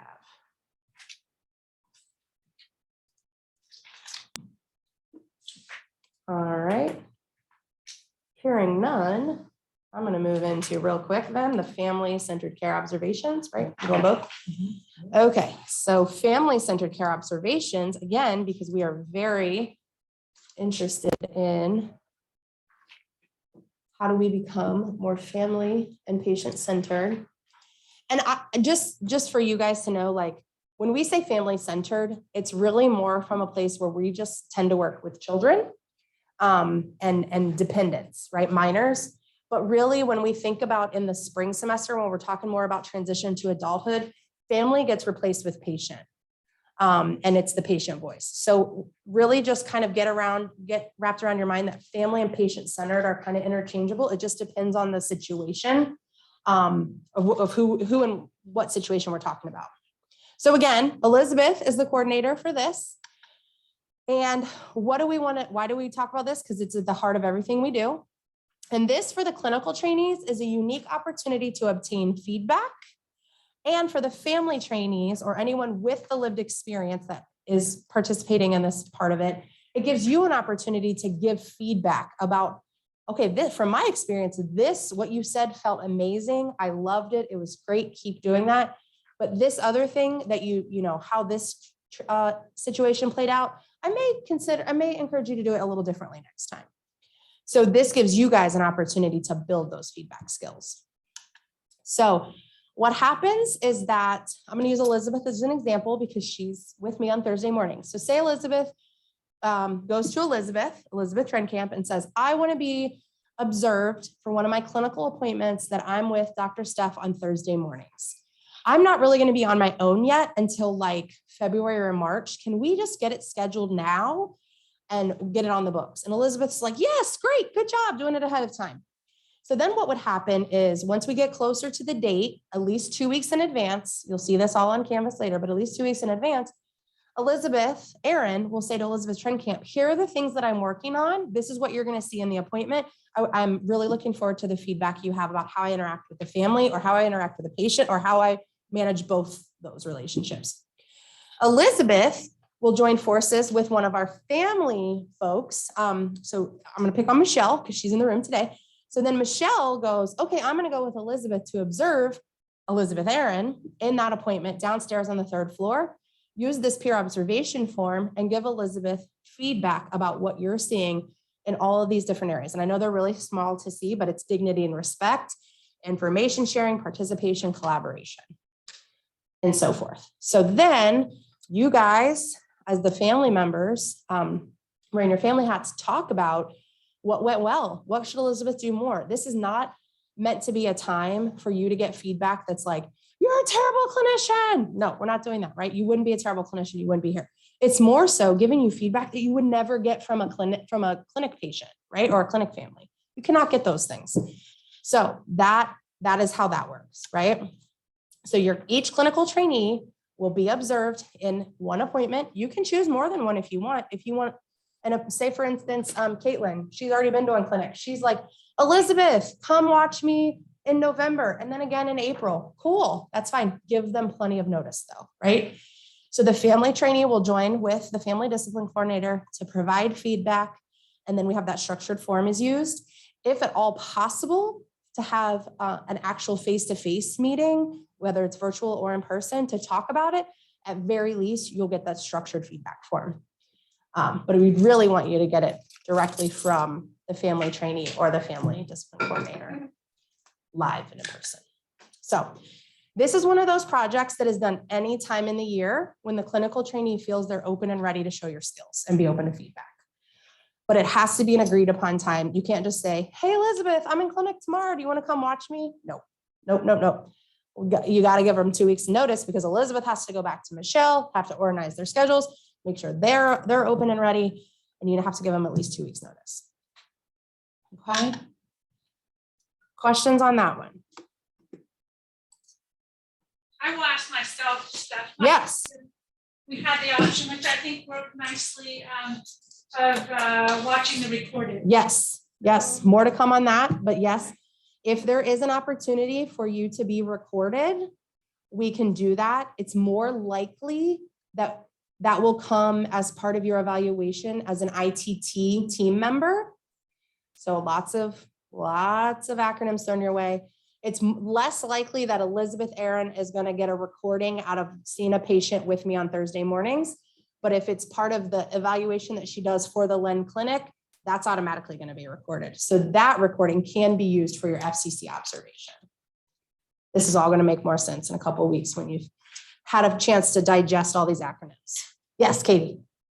When you say clinical trainee, that's not everyone. Right. Yep, that's not everybody. Right. You got it. Nope. Yep. Yeah, I'm like, So Katie is a non-clinical trainee.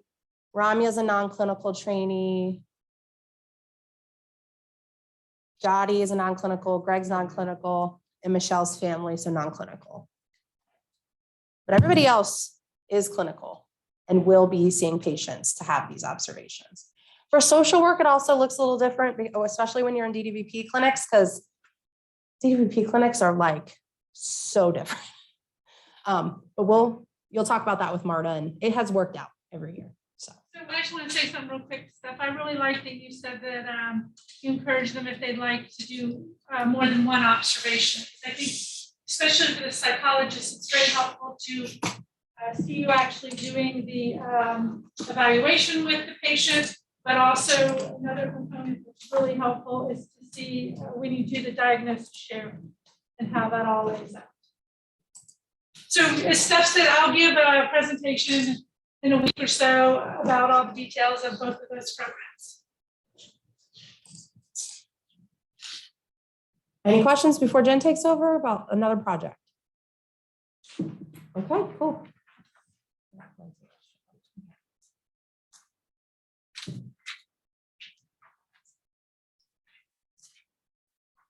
Yeah, in addition to not telling you about the curriculum guide, we also didn't mention that we have snacks in the back, a few treats and some bottles of water because we knew that the cafe was going to be closing before we finished up today. So if you need a little something when we take our next break, feel free to grab it. We're just going to spend a couple of minutes talking about our next project is evidence-based case discussions. You will hear us refer to this as EB case. So everything kind of has a little acronym or a little nickname. And the coordinators for this particular project is Marta Getz, and she is our social work faculty, and then Sally LaCroix, who is our PT faculty. So they tag team, and the purpose of this particular project is that we want the opportunity to be able to learn in a case-based scenario, and really focus on that interdisciplinary piece as well as the family-centered care piece. And this is how we have kind of thought that it was best to learn in this way, to learn from the professionals, the experts that are seeing these kids in clinic. So the presenters who come will be all kind of experts in their respective fields, and they'll be from different disciplines. So it's an opportunity to see interdisciplinary care in action, and then also learn more in depth about particular diagnoses and particular conditions that we see within DDBP. So when we think about this, we have this as kind of the foundation as evidence-based medicine, where we really want to connect the evidence in the literature. So really kind of bridging that gap between what do we know is in the literature, in the research, and how do we actually put that into practice. So there's kind of that piece of really using our clinical judgment as providers, but then relying on the literature and the research to make our informed decisions. And most importantly for LEND is incorporating that family aspect and the patient's values and preferences. So this is the little, kind of Venn diagram that we use to show kind of the sweet spot of where evidence-based methods and evidence-based medicine, EBCase, falls into this. So these are the topics that we'll be covering this year. So like I said, most of these are specific conditions or diagnoses that we have specified clinics for within DDBP. So you'll be hearing from all of the different teams that work in these various clinics throughout the year. And this relates to the MCH competency of knowledge base. So really thinking about how can we provide you with more of the knowledge around these certain conditions. Excuse me. Yeah, I think speaking is going to take me a while to get back after the good old COVID. Sorry. And then also relating back to ethics, as well as critical thinking and communication, as well as cultural competency and family professional partnerships and interdisciplinary teaming. So basically all of the competencies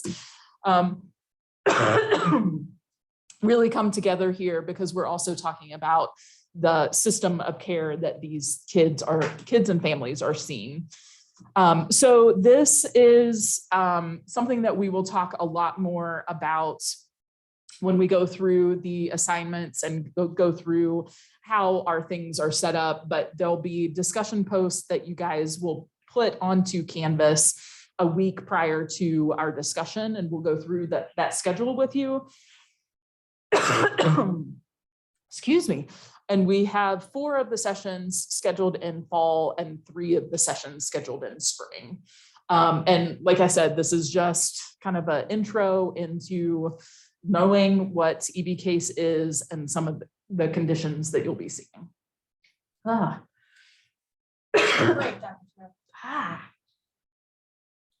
lingering cough is real. What questions do you guys have about that one?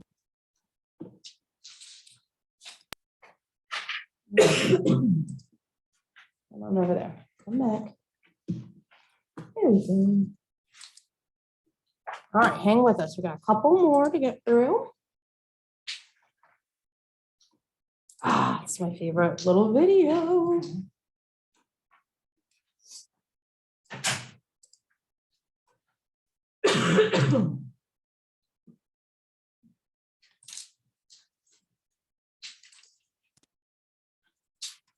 Okay, so you'll hear us say this a lot throughout the year, that teamwork makes the dream work. And we believe that. Jen and I will say over and over again that we only like to be in clinic when we don't have to be a psychologist only. So for example, on Thursday mornings, I get to be a co-treat partner with an occupational therapist, and it's my favorite, 2 of my favorite hours of the week. Because I get to see her in action and she gets to see me in action, and we get to problem solve in the same room with the family. So that's part of what Lend is magical for, is making you all learn about what each other bring to the table and offering your expertise and knowing, how to work together as a team. So when we think about interdisciplinary care, there's really kind of 3 terms that sometimes gets mixed interchangeably, and they're not interchangeable. So when we think about multidisciplinary, that's when we have members of a team from different disciplines working in parallel or sequentially to really address a common problem. So for example, I would say that our autism specific clinics for evaluations are multidisciplinary in many examples, because the family comes in and they might see a speech language pathologist, then they see a psychologist in another appointment, then they come for their diagnosis with the developmental behavioral pediatrician. That would be an example of a multidisciplinary series of care. We also have another model that's an interdisciplinary series of care, where our folks work jointly, but still from their disciplinary base. So this would be what we in DDBP, in Division of Developmental Behavioral Pediatrics, call our ARENA model. So in that model, we have Maria as the developmental behavioral pediatrician working with Maggie, the speech language pathologist, in the same room at the same time with the same family. And then we have Lisa across the hall working with a different family, but then they switch. And so they've all seen the same 2 families within the same morning. So that's an interdisciplinary approach of they're all kind of working together from their disciplinary hats, but all on the same family, kind of in the same room a lot of the time, and really sharing that in real time, not later on, 10 days later through an epic message, or I'll catch you in the hallway, right? That's more multidisciplinary. Interdisciplinary is more kind of in that moment, real time. Transdisciplinary is where you share that conceptual framework, drawing together your different theories to approach that common problem. And I would say the best example of this is not going to be seen here at Cincinnati Children's in DDBP or in our clinics. It's actually going to be seen in our Ohio Early Intervention program, which you have an opportunity to participate in that if you choose to, because those individuals are literally trained under the same conceptual framework. They are trained under the same early intervention natural teaching model, right? So it's not the OT model, it's not the speech model, it's a natural parent coaching model. So that is what makes them transdisciplinary versus the others. And no one is better than the other, right? We need all of them. It's just wanting to spell that out for you guys a little bit. So according to Maternal and Child Health Bureau, who again, MCHB is who funds the Lend program and gives us the dollars to give you the stipends and pays our salaries, they want us to have you guys leaving with interdisciplinary training according to their definition, where it's an integrative education program like Lend, where you have interdependent contributions, but everybody is building knowledge, skills, attitudes, values, all about how to collaborate across the disciplines. Okay. Interdisciplinary teams, we have, assuming your different roles and carrying out different responsibilities that have that shared common goal for the client, the patient, the family. And at times your roles are going to overlap and be flexible, right? There's times where I'm hanging a swing, even though that's usually what a OT does. And I might use swinging in my therapy sessions as a psychologist because I've learned from them on how to use certain types of therapy interventions to get the best out of the patient, right, for that day. Your roles are going to be flexible. You understand the educational backgrounds of each other, and you can kind of know, oh, this patient would really benefit from speech. I need to put that referral in. Versus, I'm not sure what this referral button does, but I think they need this, right? And your roles and tasks are assigned based on your competence, not just your traditional professional responsibilities. I can tell you, I went to psychology school, never imagining I'd be doing today what I'm doing today. I thought I would be sitting one-to-one with families, doing some coaching in an outpatient therapy model. I never expected I would be working with kids down on the floor, on the mat, playing, doing swings, working with an OT, right? So it's not traditional. So a lot of what we do can't be traditional because developmental disabilities is a very small field, and we have a lot of research and a lot of clinical experience to grow into. This also breeds conflict, right? Diversity breeds conflict. And so what we see oftentimes, and I'm not saying that we've never seen it, we do see this, and we have to work against these policies, procedures, teams. This ignorance for the practice of other disciplines. We know that issues come when you just don't understand or you're not educated. So that's what you're coming to Lend for, is to get educated. Poor communication is literally like the #1 issue in healthcare, by far 100 times over. So it's all about finding the time and energy to have good communication across disciplines to help them understand where you're coming from your training. And these power imbalances and hierarchies lead to mistrust. We don't want to be that, right? We don't want to be the snooty person with their nose in the air acting like their discipline is the end all be all, because we need each other. Our kids and families need all the disciplines, need all the community resources to live their best lives. So oftentimes you're going to hear this throughout the year is what are your roles? And you have to clarify those over and over again, sometimes with your supervisor, with your colleagues, really building this value for the other people on your team and developing that trust. And also that means delegating, power sharing, working together.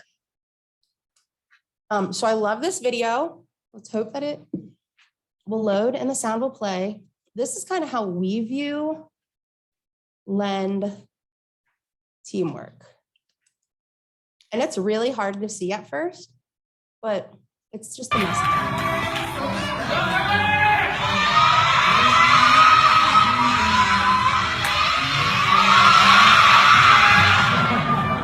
So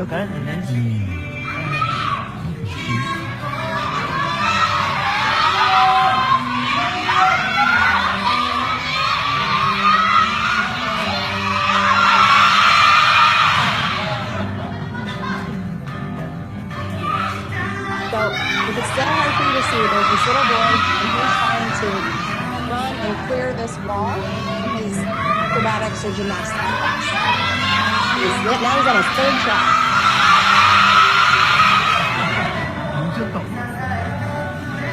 Still not getting it. Getting a little bit discouraged, wiping the sweat, maybe wiping the tears. Getting a little encouragement from his coach. Definitely wiping the tears now. We got a cheering club over there, a cheering club of our buddies. Oh, so close.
So we love that video because obviously we want you all to feel like a cohort. We want you all to feel like those buddies that can circle around that little guy when he needs that extra boost. And when you need that extra boost, know that people are there for you. So to build trust, we start by having in early October, having you all present on what it takes to become someone in your discipline. So this is your opportunity to educate each other, get your first taste of giving an oral presentation and getting feedback on it in Lend. And it's one step towards increasing that knowledge and value of the other disciplines. So you will pair up with anyone in your same discipline. So if you are the only person in your discipline, like Kavya, Ramya, Griffin, you guys will do your presentation on your own and have up to 12 minutes. So no matter if you have 2 people, 3 people, whatever, you'll all get 12 minutes per discipline. Then there's a 3-minute question and answer. And because we have so many disciplines, we really have to stay firm to that time limit to make sure everyone has that amount of time. But all trainees have to have a speaking role. And this also then, because we're all from different disciplines and all from different training mentalities, we like to call this the acronock. So when you ever hear an acronym that you are not familiar with, if we start throwing around terms, somebody just has to knock on the table. And that is kind of going to be part of the culture in this room. It's a little harder to do on Zoom, I will tell you that. So just knock on the table. If you know what it is, but you think, somebody looks lost. I don't think everybody knows what that is. Knock on that table and we'll stop and say, oh yeah, you're right. That's an acronym that probably not everyone's familiar with, right? Because Maria, Suma, how many acronyms are in DVP? Like way too many, right? Exactly. Same with ABA. Like, I'm sorry, but an MLU versus a whatever versus a whatever, right? Like insane. So lots and lots of acronyms that you're going to learn throughout the year. You don't have to be professionally trained in all these areas, but at least learn the names of them and let us know if you're unfamiliar with it. Just knock on the table. Let us know. So what questions do you have about the disciplinary presentation?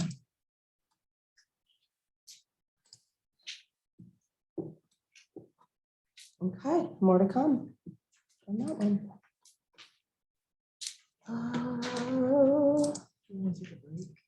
Yeah, it's 3 o'clock. It's on the hour. Let's take a break. We have a few left, just 3 more. So why don't we take a 15-minute break? Sound good? Stretch break. And it's really nice outside if you guys want to go outside.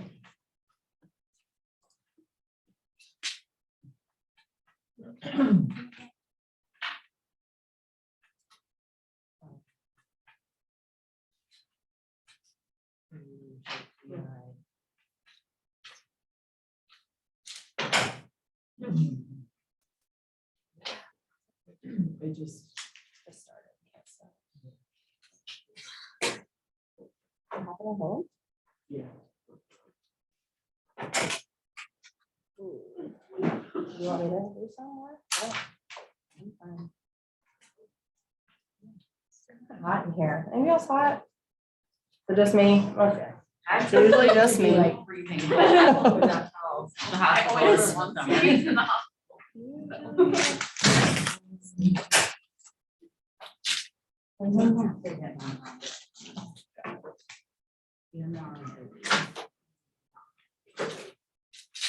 You just take a break from that world, girl. Because Jen got plenty of other stuff. Yeah. So for the discipline.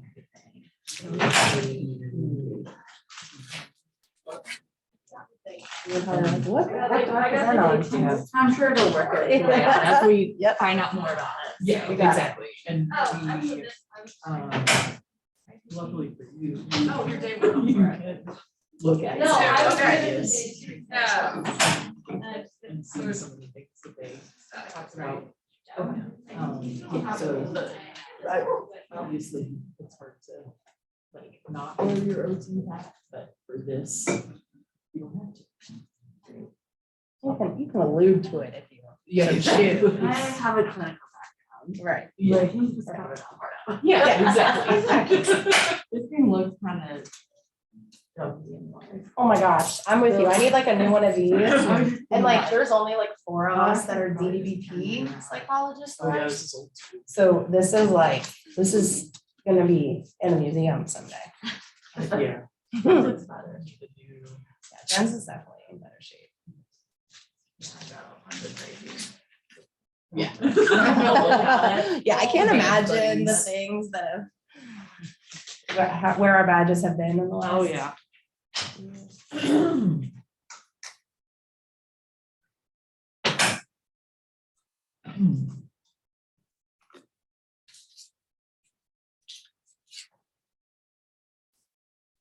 Yeah, you can- phone call up a TB test.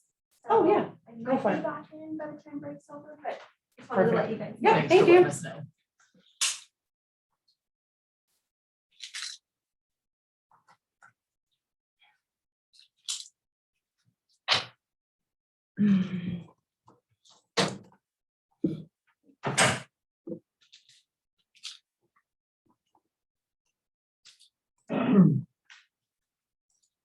You want me to do these three? Maybe, Okay. if you don't mind. Yeah, I'll just run through them. Because I know as soon as I start. Yeah, you won't be able to stop. Mhm. Yeah, no problem. Feeling it. Feeling it. I can tell. The only thing I heard from Lisa, Hunter, Mhm.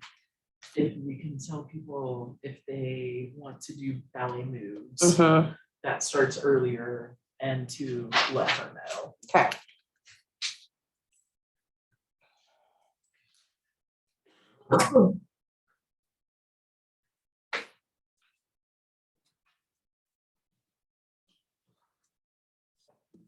So they can feel better. Oh, I bet. They will.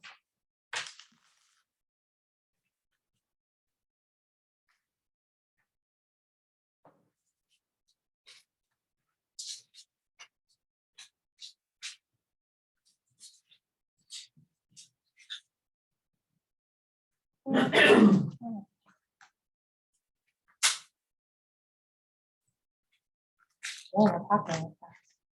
Popcorn. The popcorn. Huh.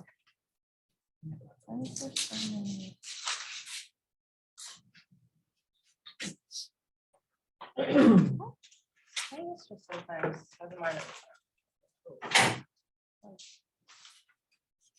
Oh, no.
Really? How did you figure out how to put your pronouns into Canvas? Your account profile? Maybe it was profile and then settings. Okay, cool. Yeah. Oh, yeah, there it is, Yeah. right there. That's good.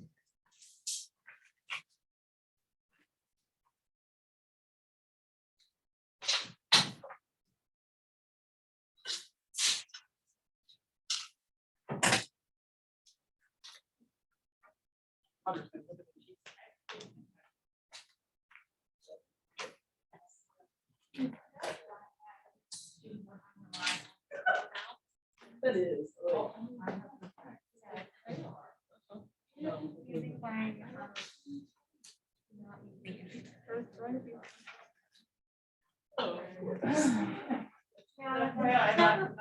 Be rude, okay.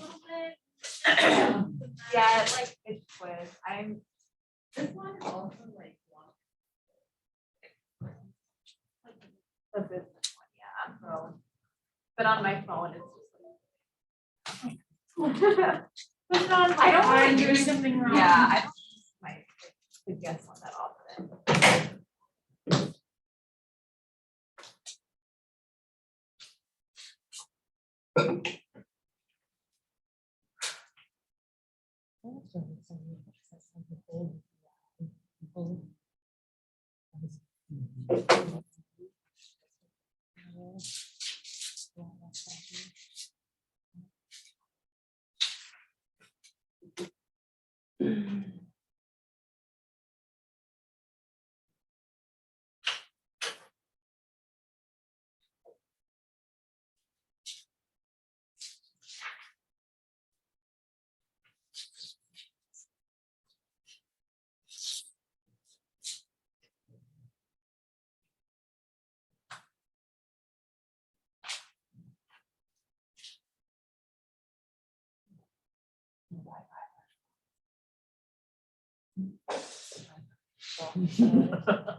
So there's stuff over,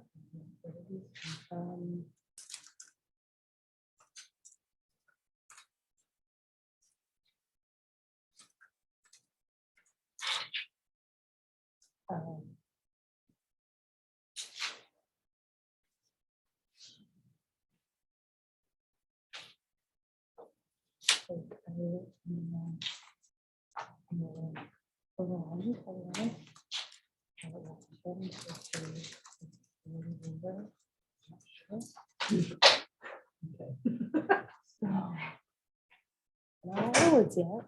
Just letting you know. Oh. Taylor Swift. Not out of the woods.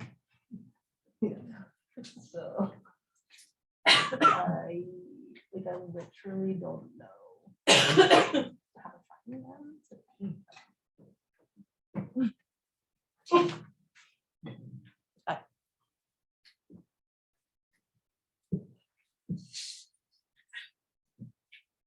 All right, we'll come back together in about 1 minute. It's so nice out. I feel like we need some sunshine, but I guess we can't do it on that one now. I felt like it was like getting dark in here or something, and that it was looking like it was gonna rain. So maybe we need to like open one of that one. Maybe. One of those maybe. Does it feel like it got dark in here? I don't want you all to fall asleep just yet. There we go. That's a little better. What do you guys think? There's two back. Is that okay? Yeah, good. All right. Perfect. Yeah. All right. We'll jump back in and cover these last few projects and then get into ITT, and then we'll have a chance to move around a little bit before we're all done today. So the community leadership project is what we call a choice project. So you have a choice to do this one or the next one that I'm going to introduce called early intervention project. So you don't have to do both. And we actually encourage you to really think through which one you want to do. There are some people that are going to be like, I want to do both. And we're going to be like, let's have a meeting to discuss. Make sure that you don't bite off more than you can chew. So the community leadership project is led by our audiology faculty, Lisa Hunter. And the goal is to provide you guys with an opportunity to learn about a community-based organization that serves our population with direct services, some sort of supports, either to the children, the adolescents, or the adults with a developmental disability and their family. So this is a slide that has, for the most part, a nice collection of our partners. So we partner with Special Olympics of Hamilton County, the Joe Nuxall Miracle League, the YMCA for adapted swimming, the Cincinnati Ballet for Ballet Moves, which is a cute ballet class. And if you are interested in that one, I will just say we need to know sooner than later because it's going to start soon. More to come on that. The Icebreakers sled hockey team, which is really fun. The Cincinnati Zoo, Jen runs a project with them called Zoo Troop for All. So it's basically an opportunity for kids with disabilities to do the camp, kind of a camp week experience, or not week, but every week for a few weeks, they get to do the camp experience. Stepping Stones, Visionaries and Voices, which is an art studio. Cincinnati Art Museum has sensory friendly Saturday morning. So again, another Saturday morning activity. Drama Kinetics, which is a performing arts studio. And then we have our OTPT, what we call the Be Well programs. And if you are interested in these, Katie was like at one point running one of them. So they have all kinds of cool ones like gardening, geocaching, which I never even knew what that was. What else did they have, Katie? Weekend is adaptive water skiing. Adaptive water skiing. So yeah, there's a lot of really cool ones. You get to see the city. You get to do, they have hiking, they have gardening, I already said gardening, biking. Yep. So many, cooking, running. Yeah. So many options there. And so questions about that one, Katie Patrick is your person. But again, these are just some of them. So you don't have to make the decision today or tomorrow or Thursday on any one of these, except if you are drawn to ballet and you want to do the dance class with the Sweet Baby Angels on Saturdays at the Cincinnati Ballet, which is only about 5 minutes down the way here, down the street. We do need to know that sooner than later if you have interest, because those classes start probably Saturday or next Saturday. So let us know. So what does the CLP offer you? It is 2 choices. So if you choose CLP, then you also choose between 2 choices. So option 1 is doing 15 hours of service at a community organization. So again, it would be joining in those ballet classes, doing adaptive swim lessons, doing the music, drama, whatever art is going on at some of these locations. You can do these things virtually as needed, and particularly like Special Olympics really did a lot of great virtual programming during the early days of COVID-19. We also encourage you to write these into your leadership plan. So like, what is it about teaching, coaching, and mentoring that you might like to do as part of your community service learning project? And then you'll do a self-reflection. You'll just do an end of the year verbal reaction on what you gained from that experience. Then, like I said, there's a second option where you would not do any service learning. So you would not do 15 hours of service learning. You would do an interview with a representative at a community organization to learn more about what their organization does for the community. So for example, Julie might be like, I can't do, 15 hours of service learning with what I got going on with my school and everything else. But I could interview an organization, and I particularly want to try to find an organization in the Springfield or Springboro, Dayton, Kettering area. Just let us know, right? Just let us know if your place that you want to learn about is not on the list. Let us help you make that connection, because we want to have a long-lasting connection even after you're gone out of the program. So as part of that option 2, you would create a poster. And I think I had a picture. This is just an old one. You would just create like a poster, this is actually one that's not a great example because it has a lot of small detail.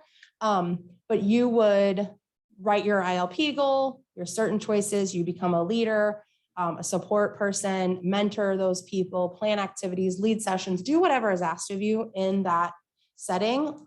If you're option 1 or if you're option 2, you do the interview, collect the information, make your poster. And then all the way in April, we have a summation session where our option 2 interview friends will present their posters, and then we'll all talk about our experiences in the community. So again, this goes back to service learning, which just how do we meaningfully integrate in the community to enrich our learning experience. We all have to do service as being part of this field, whether it's pro bono work, whether it's leading an autism walk or a Down Syndrome Association walk, but there's a lot of great service opportunities, particularly in this community. It's a really great community for just so many caregiver and advocate organizations and so many meaningful activities that are offered, but it's just, how do you guys learn about them all? So we want to get you out there learning about them. And of course, it covers so many MCH leadership competencies. What questions do you have about that one?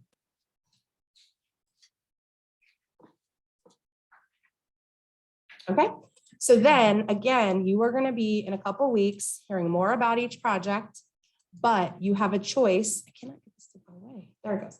You have a choice between the early intervention project and the community leadership project. So if you are like a young kid person and you really want to get exposed to the early intervention system in Ohio, this would be the project for you.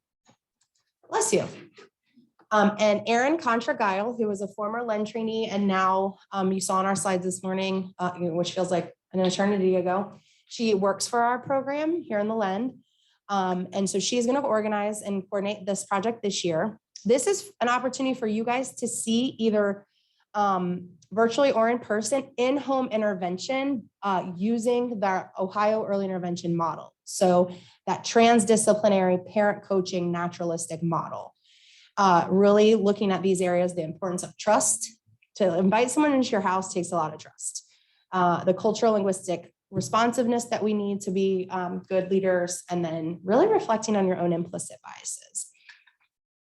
So the format is you would observe about 8 hours of home visits or meetings. So this one takes a lot more on the scheduling side. So it's not quite a 15-hour to 15-hour match. This one is about 8 hours. One of that, one criteria has to be at least one home visit, whether virtually or in person, attendance at a transdisciplinary team meeting, or what we call an IFSP, or Individualized Family Service Plan meeting. The IFSP is the precursor to an IEP. And these, again, these acronyms, well, you'll learn them all by the end. And IFSP and IEP, you will know the ins and outs. But basically, children 3 years old and younger have an IFSP that then could help become the basis for their IEP or individualized education plan once they enter the school age at 3. So then we have some tools that you would complete, reflect upon, submit your reflections to Canvas. But again, it's 8 hours. You can complete it all in the fall semester, all in the spring semester, or chunk it over winter break or spring break. And the 3 counties that we work with on this one are Butler, Claremont, and Hamilton.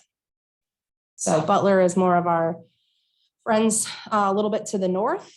Claremont is our friends to the east, and Hamilton is everything Cincinnati proper and a little bit of the suburbs. Questions about that one?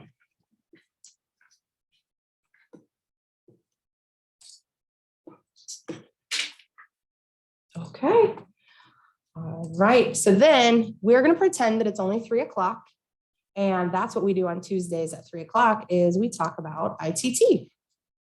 So interdisciplinary training team, again, is our LEND clinical experience. Come on, little buddy. And your coordinators for this whole course are Marta Getz, our social work faculty, Sally LaCroix, our physical therapy faculty, and Lindsay Mays, our psychology core faculty. However, Lindsay Mays, when you see her on Thursday, if she comes in person, you will see she is very pregnant. And so she actually will be going out on maternity leave here, hopefully in a couple of weeks, hopefully not too much longer than that. And we will have another psychologist cover her portion of ITT and supervise our psychology folks this semester. But technically, Lindsay has already done a ton of work on the back end, finding families and getting this experience up and running for you guys. So you'll be doing this. And we'll so the purpose is you guys get to see cases all together. So it's a really cool opportunity for case-based learning. You are serving as the interdisciplinary team, conducting evaluations with patients that are coming here to Cincinnati Children's for care. Really an opportunity to recognize the importance and the impact of sharing information on the outcome for the family. Gives you that chance for case management, leadership roles, and develop that understanding of what are the tools that my friends in OT are using. What is it that the developmental behavioral pediatrician does that the pediatrician in the community doesn't do? And kind of just some of those nuances about the different disciplines. Really understanding the impact and how therapeutic an evaluation can be for a child and a family. Just for example, a few years back, we saw a 12-year-old, and it really turned out that he should have been formally diagnosed with cerebral palsy at like 2 years old. And no wonder he was having difficulty in school. He had a neurodevelopmental difference that was impacting his learning and ability to be in a classroom. And that was such an eye-opening and therapeutic experience for that family to finally get answers that they've been searching for a decade. So thinking through about how the evaluation can be used in that way to help be that jumping off point for a family who's really been looking for answers. And then you guys will work together to develop recommendations, help the family prioritize, and collect those resources to share with families. And so it gets at ethics, critical thinking, communication, pretty much everything, right? Especially family professional partnerships. We will have a family member on our team, right? And that is not something that we typically have in a clinical setting. We will have people saying, are you guys thinking about how time consuming that is for that family to do XYZ therapy on top of everything else they have to do? And then of course it gets at your interdisciplinary team building. And oftentimes, especially with, I'll just mention this semester, we will see school age children. And the reason we do school age children instead of small children in first semester is because they're oftentimes, knock on wood, oftentimes easier to evaluate because they're more compliant. Anybody that's tried to evaluate a 2-year-old knows that you might end up all over the floor. You might end up with toys everywhere. Oftentimes a school age kid has a little bit of that experience of sitting in a chair for a short period of time, having that evaluation done. So in the first semester, we will have 2 cases, both school age children, different presenting concerns. And then in the second semester, we will have younger children. So usually with a concern for autism spectrum disorder. So How this will work is you do have a little bit of buffer time once ITT starts. We usually start at 3:05 in this room, and that is because we have lots of other supervisors that are coming from all across campus, and we want to give them a couple extra minutes. And we do try to end at 4:50. A lot of the things say 3 to 5. We do try to get you guys out of here at 10 till get you out the door. But for example, team 1 takes turn evaluating child number 1, team 2 takes turns evaluating child number 2, and those evaluations occur on the mornings. So instead of Brandy being in XYZ clinic with Marta that morning, she would see the ITT case that morning. So just letting you all know, when you get your schedule, immediately communicate that with your preceptor, with your supervisor, whoever you are with for your morning clinical rotations, because you will be assigned to that clinical LEND patient that morning. So, Griffin, you're fine because you're with Susan anytime you're here, right? Yep. Maria and Suma, you guys will be good because that'll be already, so most of, and I'll be honest with you, we've been doing this for 10 or more years. So your supervisors are well aware of ITT. They know what ITT stands for. They've probably done it themselves when they were a LEND trainee. It's just a matter of you being proactive and letting them know the date that you are being the evaluator, or you are being the case coordinator, or you are doing the information sharing session, or ISS, right? So on those afternoon times, the team 1 and team 2 will come together back in this room, take turns sharing out what you found. So for instance, one of the days, Maggie for speech will share out, I did these measures and this is what I found. And likely Griffin will share that same day because speech and audiology are usually done pretty close in time together. And then the next time that group gets together, Lisa from psychology might report out, and so will Maddie, because usually psych and social work kind of pair up. So every other week your team will meet, and then you will have an assigned time to present your findings. If there's multiple people from your division or from your discipline, you may not evaluate that child this semester. You may evaluate next semester. So more to come on that in a couple of weeks again. And the schedule, I will just say the schedule will always change.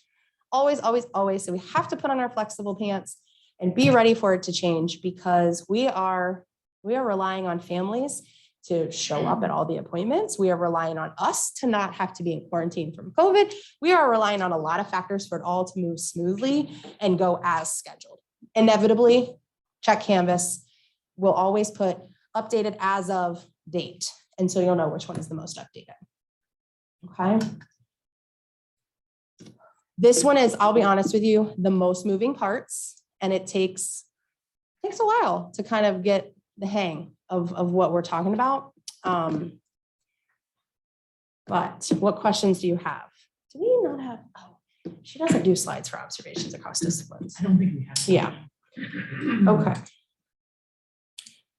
So the final piece that we don't have slides for, but is one more project that kind of goes with ITT, is what we call observations across disciplines.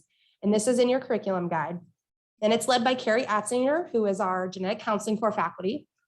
And ultimately, you will do 4 observations of disciplines this year. So 2 in the fall semester, 2 in the spring semester, and answer prompting questions and submit either written work, voiceover PowerPoint. We can get creative. We have gone away from everybody has to write everything. That's not the way a lot of people learn, and that is a-okay.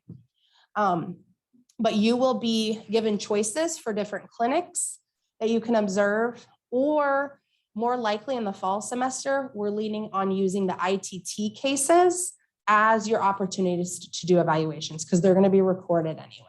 They're going to be recorded, they're going to be posted to Canvas.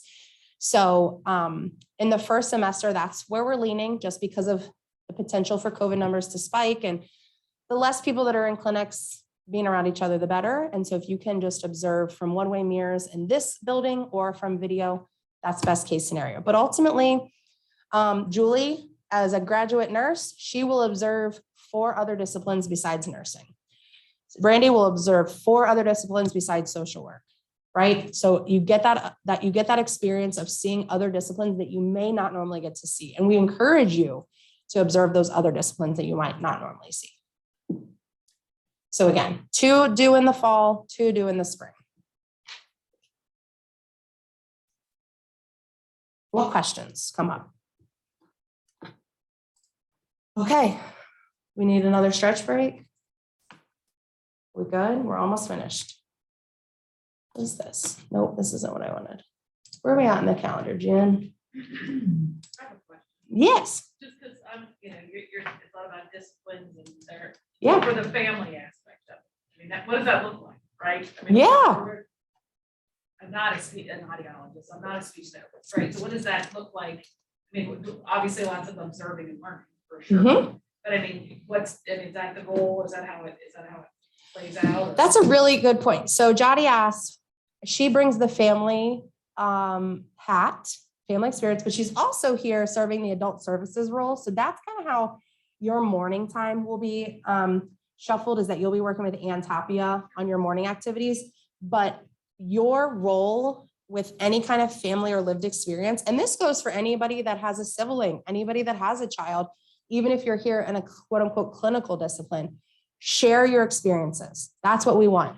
We want you to learn and grow, but we can't, the others of us can't learn and grow unless we know your experiences as well. So speak up, share your experiences, say, wait a minute, I don't know about that. This is what worked for us. Or, wow, I wish we would have known about that before because 10 years ago, we didn't have that, right? Letting us all know like what you're thinking and saying it out loud sometimes can help spur on conversation. And then we all learn from that.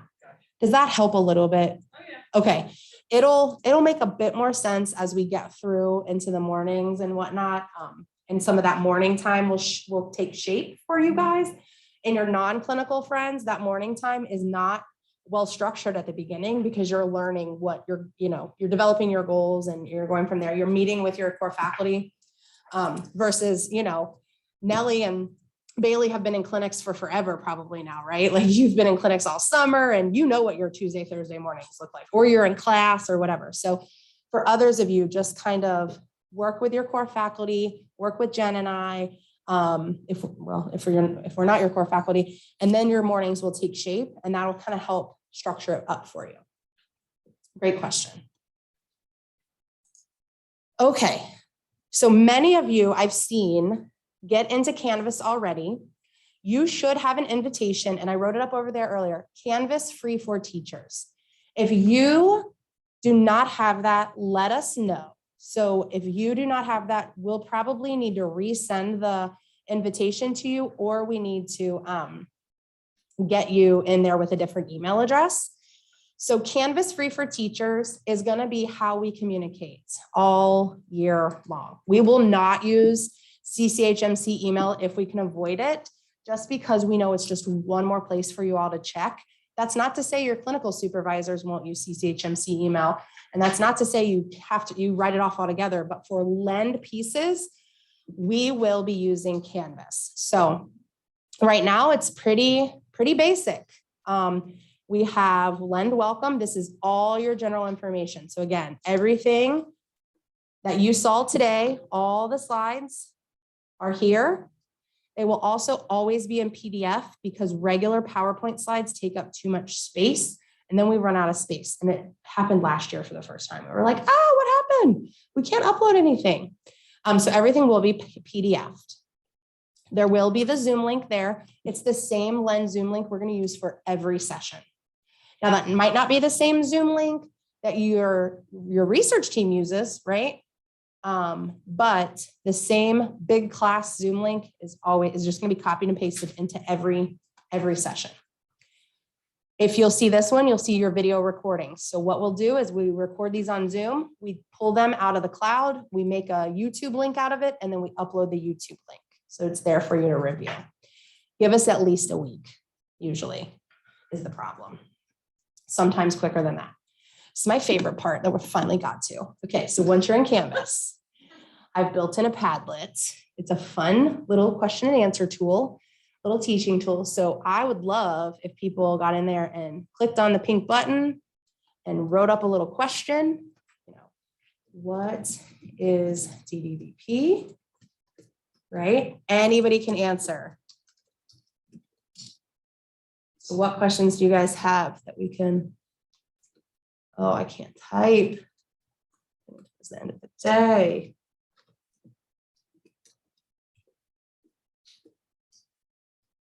So please feel free to use this throughout the, now I can't see. What is that? Where does it let me put, oh, you can put a picture. You can do whatever. Publish. So there it is. You can be anonymous. So if you feel like I don't want to let anybody know what question I have, that's okay too. Use this. It's both in today's orientation module and Thursday's orientation module. So feel free to use that to ask questions tomorrow, later tonight, Thursday night, next week. I'll keep monitoring it. As questions come up, you just dump them in there. Because if you have that question, somebody else is bound to have that question too. And we'd rather just have everybody get it answered. So always take you back to the home page and the modules. That's where you guys are going to spend most of your time, home and modules. If we have anything we need to share with the big group, we're going to send it in a Canvas announcement. That's basically like, it's not really the email system within Canvas, but it gets you information blasted out. So that will show up here between home and modules once we have one that is populated. Once everything else gets built out and we open it up for you all, you'll have assignments here and you'll have grades where some things, nothing for Lend is a grade. Stop. Don't go there in your mind. Nothing is, although some of you are like, I will have to get an A. That's me. I have to get an A. Nothing in Lend is for a grade. It is all based on just giving you feedback on what you submit to us. And some of our, I'll be honest, some of our core faculty are much better than others. I am not good at using the Canvas for feedback, but I'm going to grow and learn this year and do it better. And then there's also, I think that's it. Yeah. So you'll eventually have home, announcements, modules, assignments, and grades.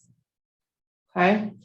So again, modules is where you go for everything. You're going to see 15 to 16 of these, right? So you'll click on this. It's not published yet because I didn't want to overwhelm anyone just yet, but you'll see this. And we do it based on the week. And we'll do this more on Thursday once I have a few more ready to go. Tuesday, all the information will be in there. Thursday, all the information will be in the same module. Then once week 1 is over, you just move it out of the way, right? Get it out of the way, move on to week 2, week 3, week 4, week 5. There's 16 weeks in each semester, so you'll see that. Tuesdays, Thursdays, every module has a week.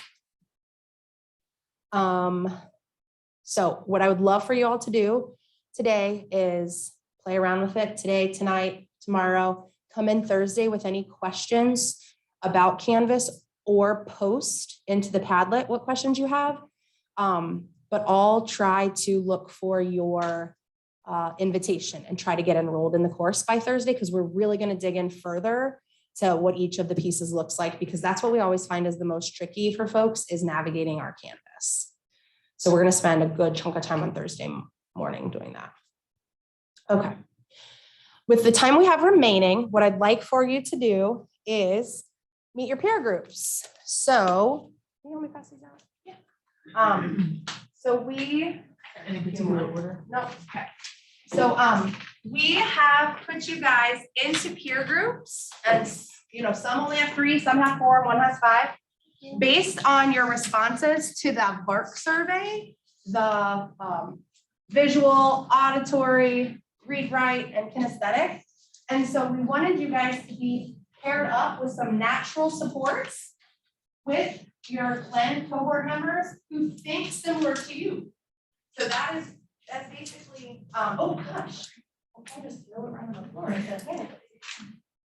So you are put in a group with people who are pretty similar. This year you guys mapped on really easily to each other, I would say.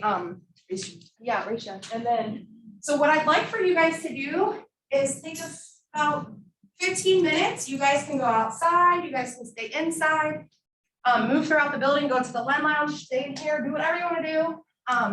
Just meet these folks, meet different folks than you met this morning probably. And then we'll come back here a couple minutes, maybe at like 3:58, and we'll call it. Does that sound good?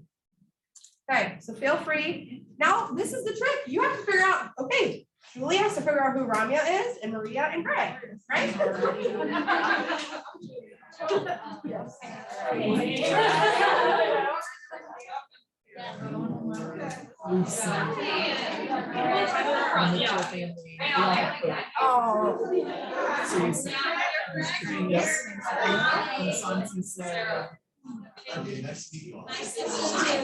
It's not for me. It's good, but it's not for me. I can hear steps.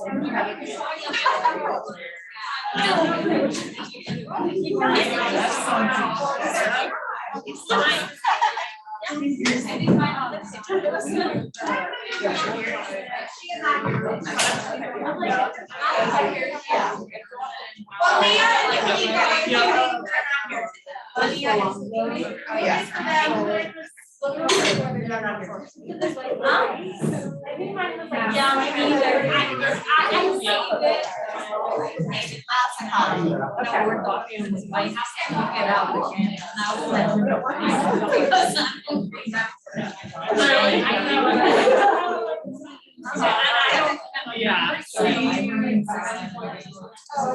Like I.